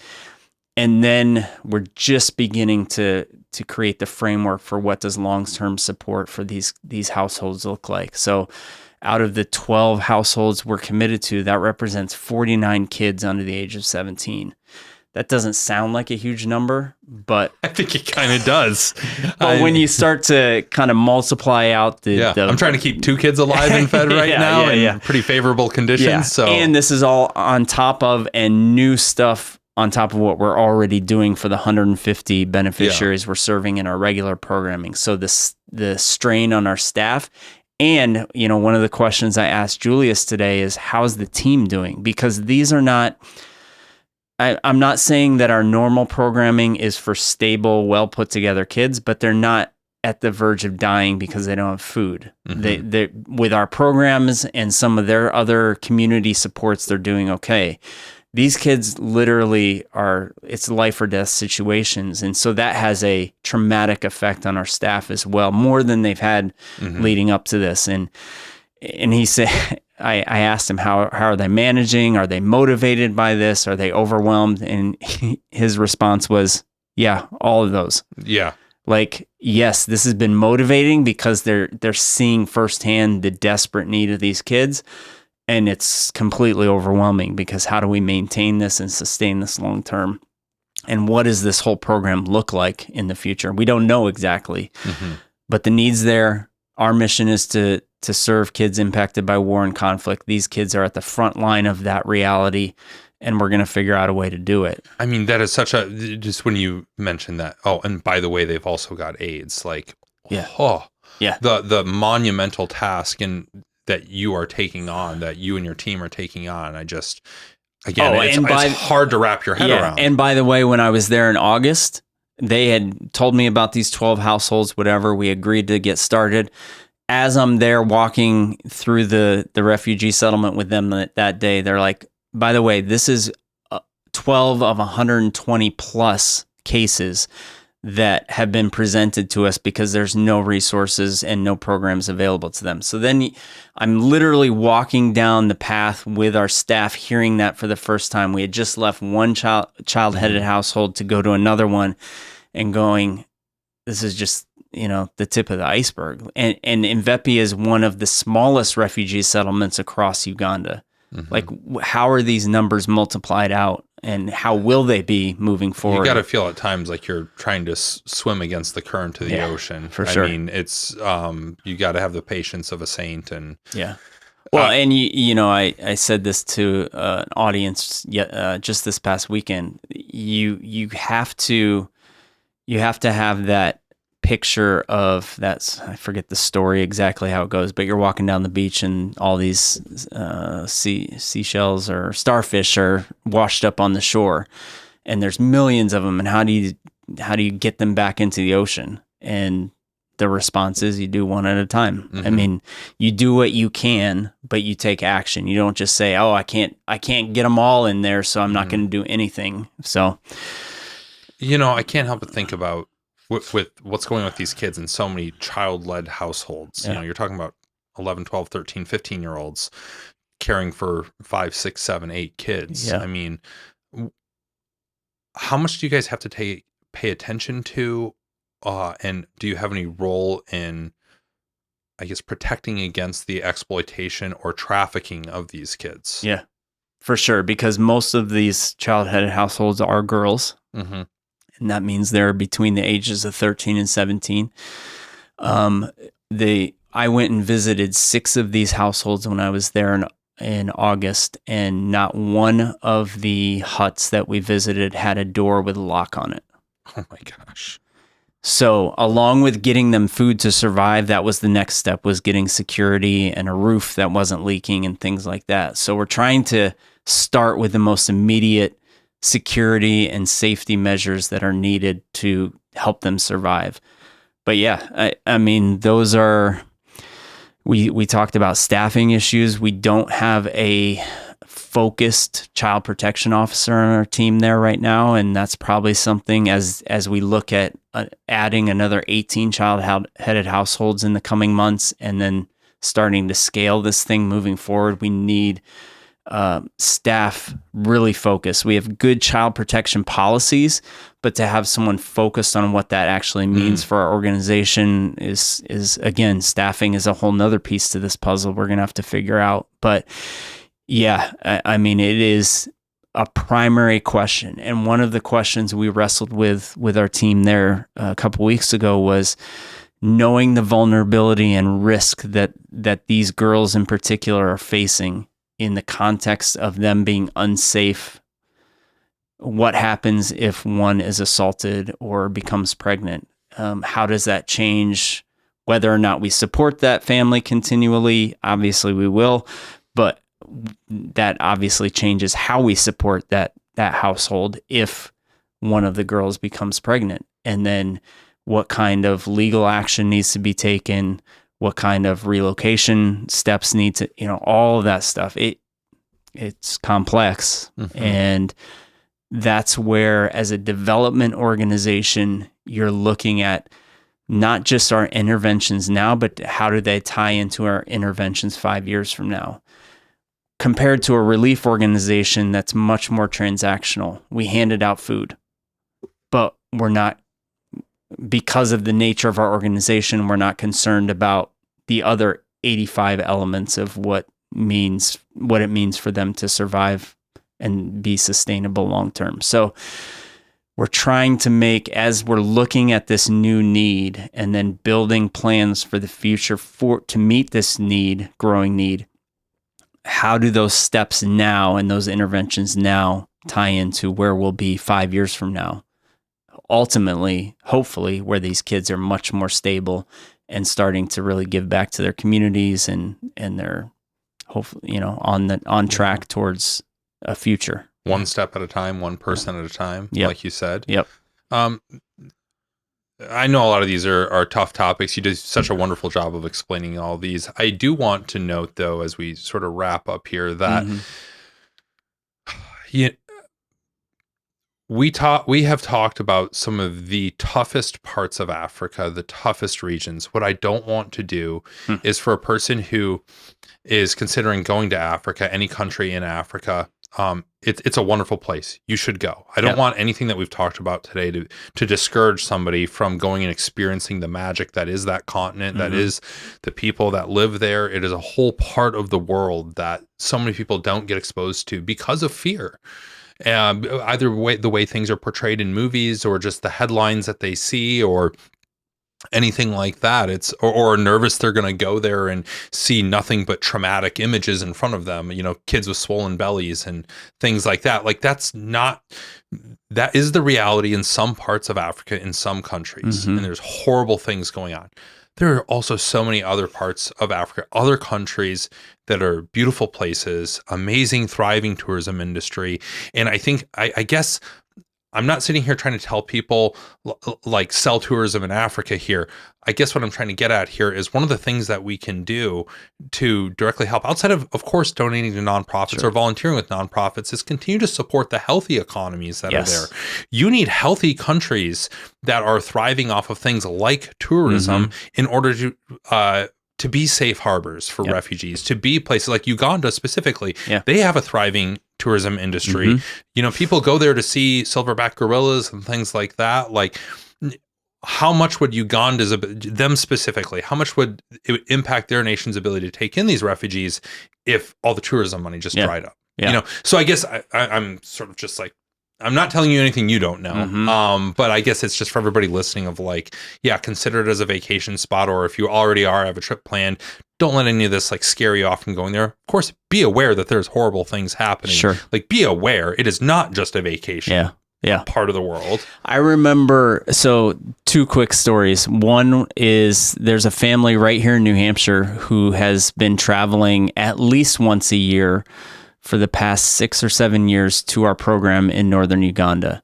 And this kind of goes back to something we were talking about earlier in terms of relationships. But this family, husband, wife, 2 daughters that started going when they were 8, 12 years old, maybe. They're now kind of teenagers. And anyway, they have committed a massive part of their time off from work, their family budget, to making sure they get back there every year because they've fallen in love with the beneficiaries at our program. But maybe even more so, they are so committed to our staff there. They have such deep relationships that and they love the country. They love the culture. They will be the first to say they need to budget extra money so that because they just go crazy on the fruit there and the pineapple. And I mean, the fruit is great there. I've had some of the best pineapple in my life. Exactly. So that's one example. I think there's also, just there's a beauty of being in a culture that in many respects is still unadulterated by Western civilization. Yes. And that's part of the magic of it, right? For sure. And that's one of the things I love about getting to rural Africa, to getting to some of these communities and villages. And for me, I have 20 years to look back on traveling there and being there. My parents even longer than that. But there's a simplicity, like so many lessons learned. I remember sitting around a village in northern Uganda with some village elders, and I can't remember how I ended up in this place, but I must have been in my early 30s at the time. And we were talking about things and about life in general. And they asked the question, what would happen if your cousin died and what would happen to his kids? And, just by the nature of our family, we're spread out all over the country. There's cousins I don't even know names of. Mm-hmm. Like first cousins? Yeah. Really? Like what would, to their question to me, their natural response is, well, they're our family, so we adopt them. They live with us. Mm-hmm. For me, I don't even know some of these people, much less would I adopt them. And it was just a challenge. Now, listen, our circumstances are different and things like that. America's a little bit bigger geographically than Uganda. We're spread out. It's the West. But it was a challenging question for me to evaluate relationships, just relationships in general. And oftentimes I'm now measuring my relational depth with people based on some of those challenging experiences in Africa, because it's confronted what happens to us here in the West in terms of relationships, and even more so in our social media driven lives today. Like, there's a depth of relationships when, number one, you don't have phones or you don't have network and you're not, scrolling constantly, and you literally have to walk to get water together every day. Like, there's something beautiful in that simplicity that I get a chance to experience at least a few times a year when I travel there. And for those that, to your point about visiting Africa or your perceptions about Africa, there's tourism. You can go in, the game parks and safaris and see the animals. But man, find a way to get into the village or get into a place where you're amongst the people, not to do something, but to go there and to learn how to be. I think that's one of the greatest gifts that Uganda, Nigeria, Africa has given to me and our family, for sure. That's a beautiful way to cap this off. Nathan, thank you for coming on today. I appreciate it. Thank you for all the work that you do, that ChildVoice does. I will make sure for anybody that's listening to this that we'll link to your website in the description. And Is there anything else anybody might need to know if they want to support what you guys are doing? Yeah, certainly, just check out our link, childvoice.org. If you have questions, we would love to chat with you. If you have ideas, certainly we would love to talk to you as well. But yeah, I think big picture, I think people need to consistently and maybe even more than ever be reminded of what's happening in the world. And not just the clips that come across their feeds, but real life situations and people, and that solutions to the problems, especially around conflict and war, are complex. And we can't just expect a transactional give and take to get solutions to those problems. They're usually generations in the making, and they're going to be generations in the solving as well. And the beauty is that we get to be a part of that. So, yeah. All right. Well, Nathan, I'll see you on the mats. Sounds good. I'll continue to try to figure out how to escape side control. And thanks for Me too. giving us an insight into your world. Hey, appreciate it. Thanks for having me.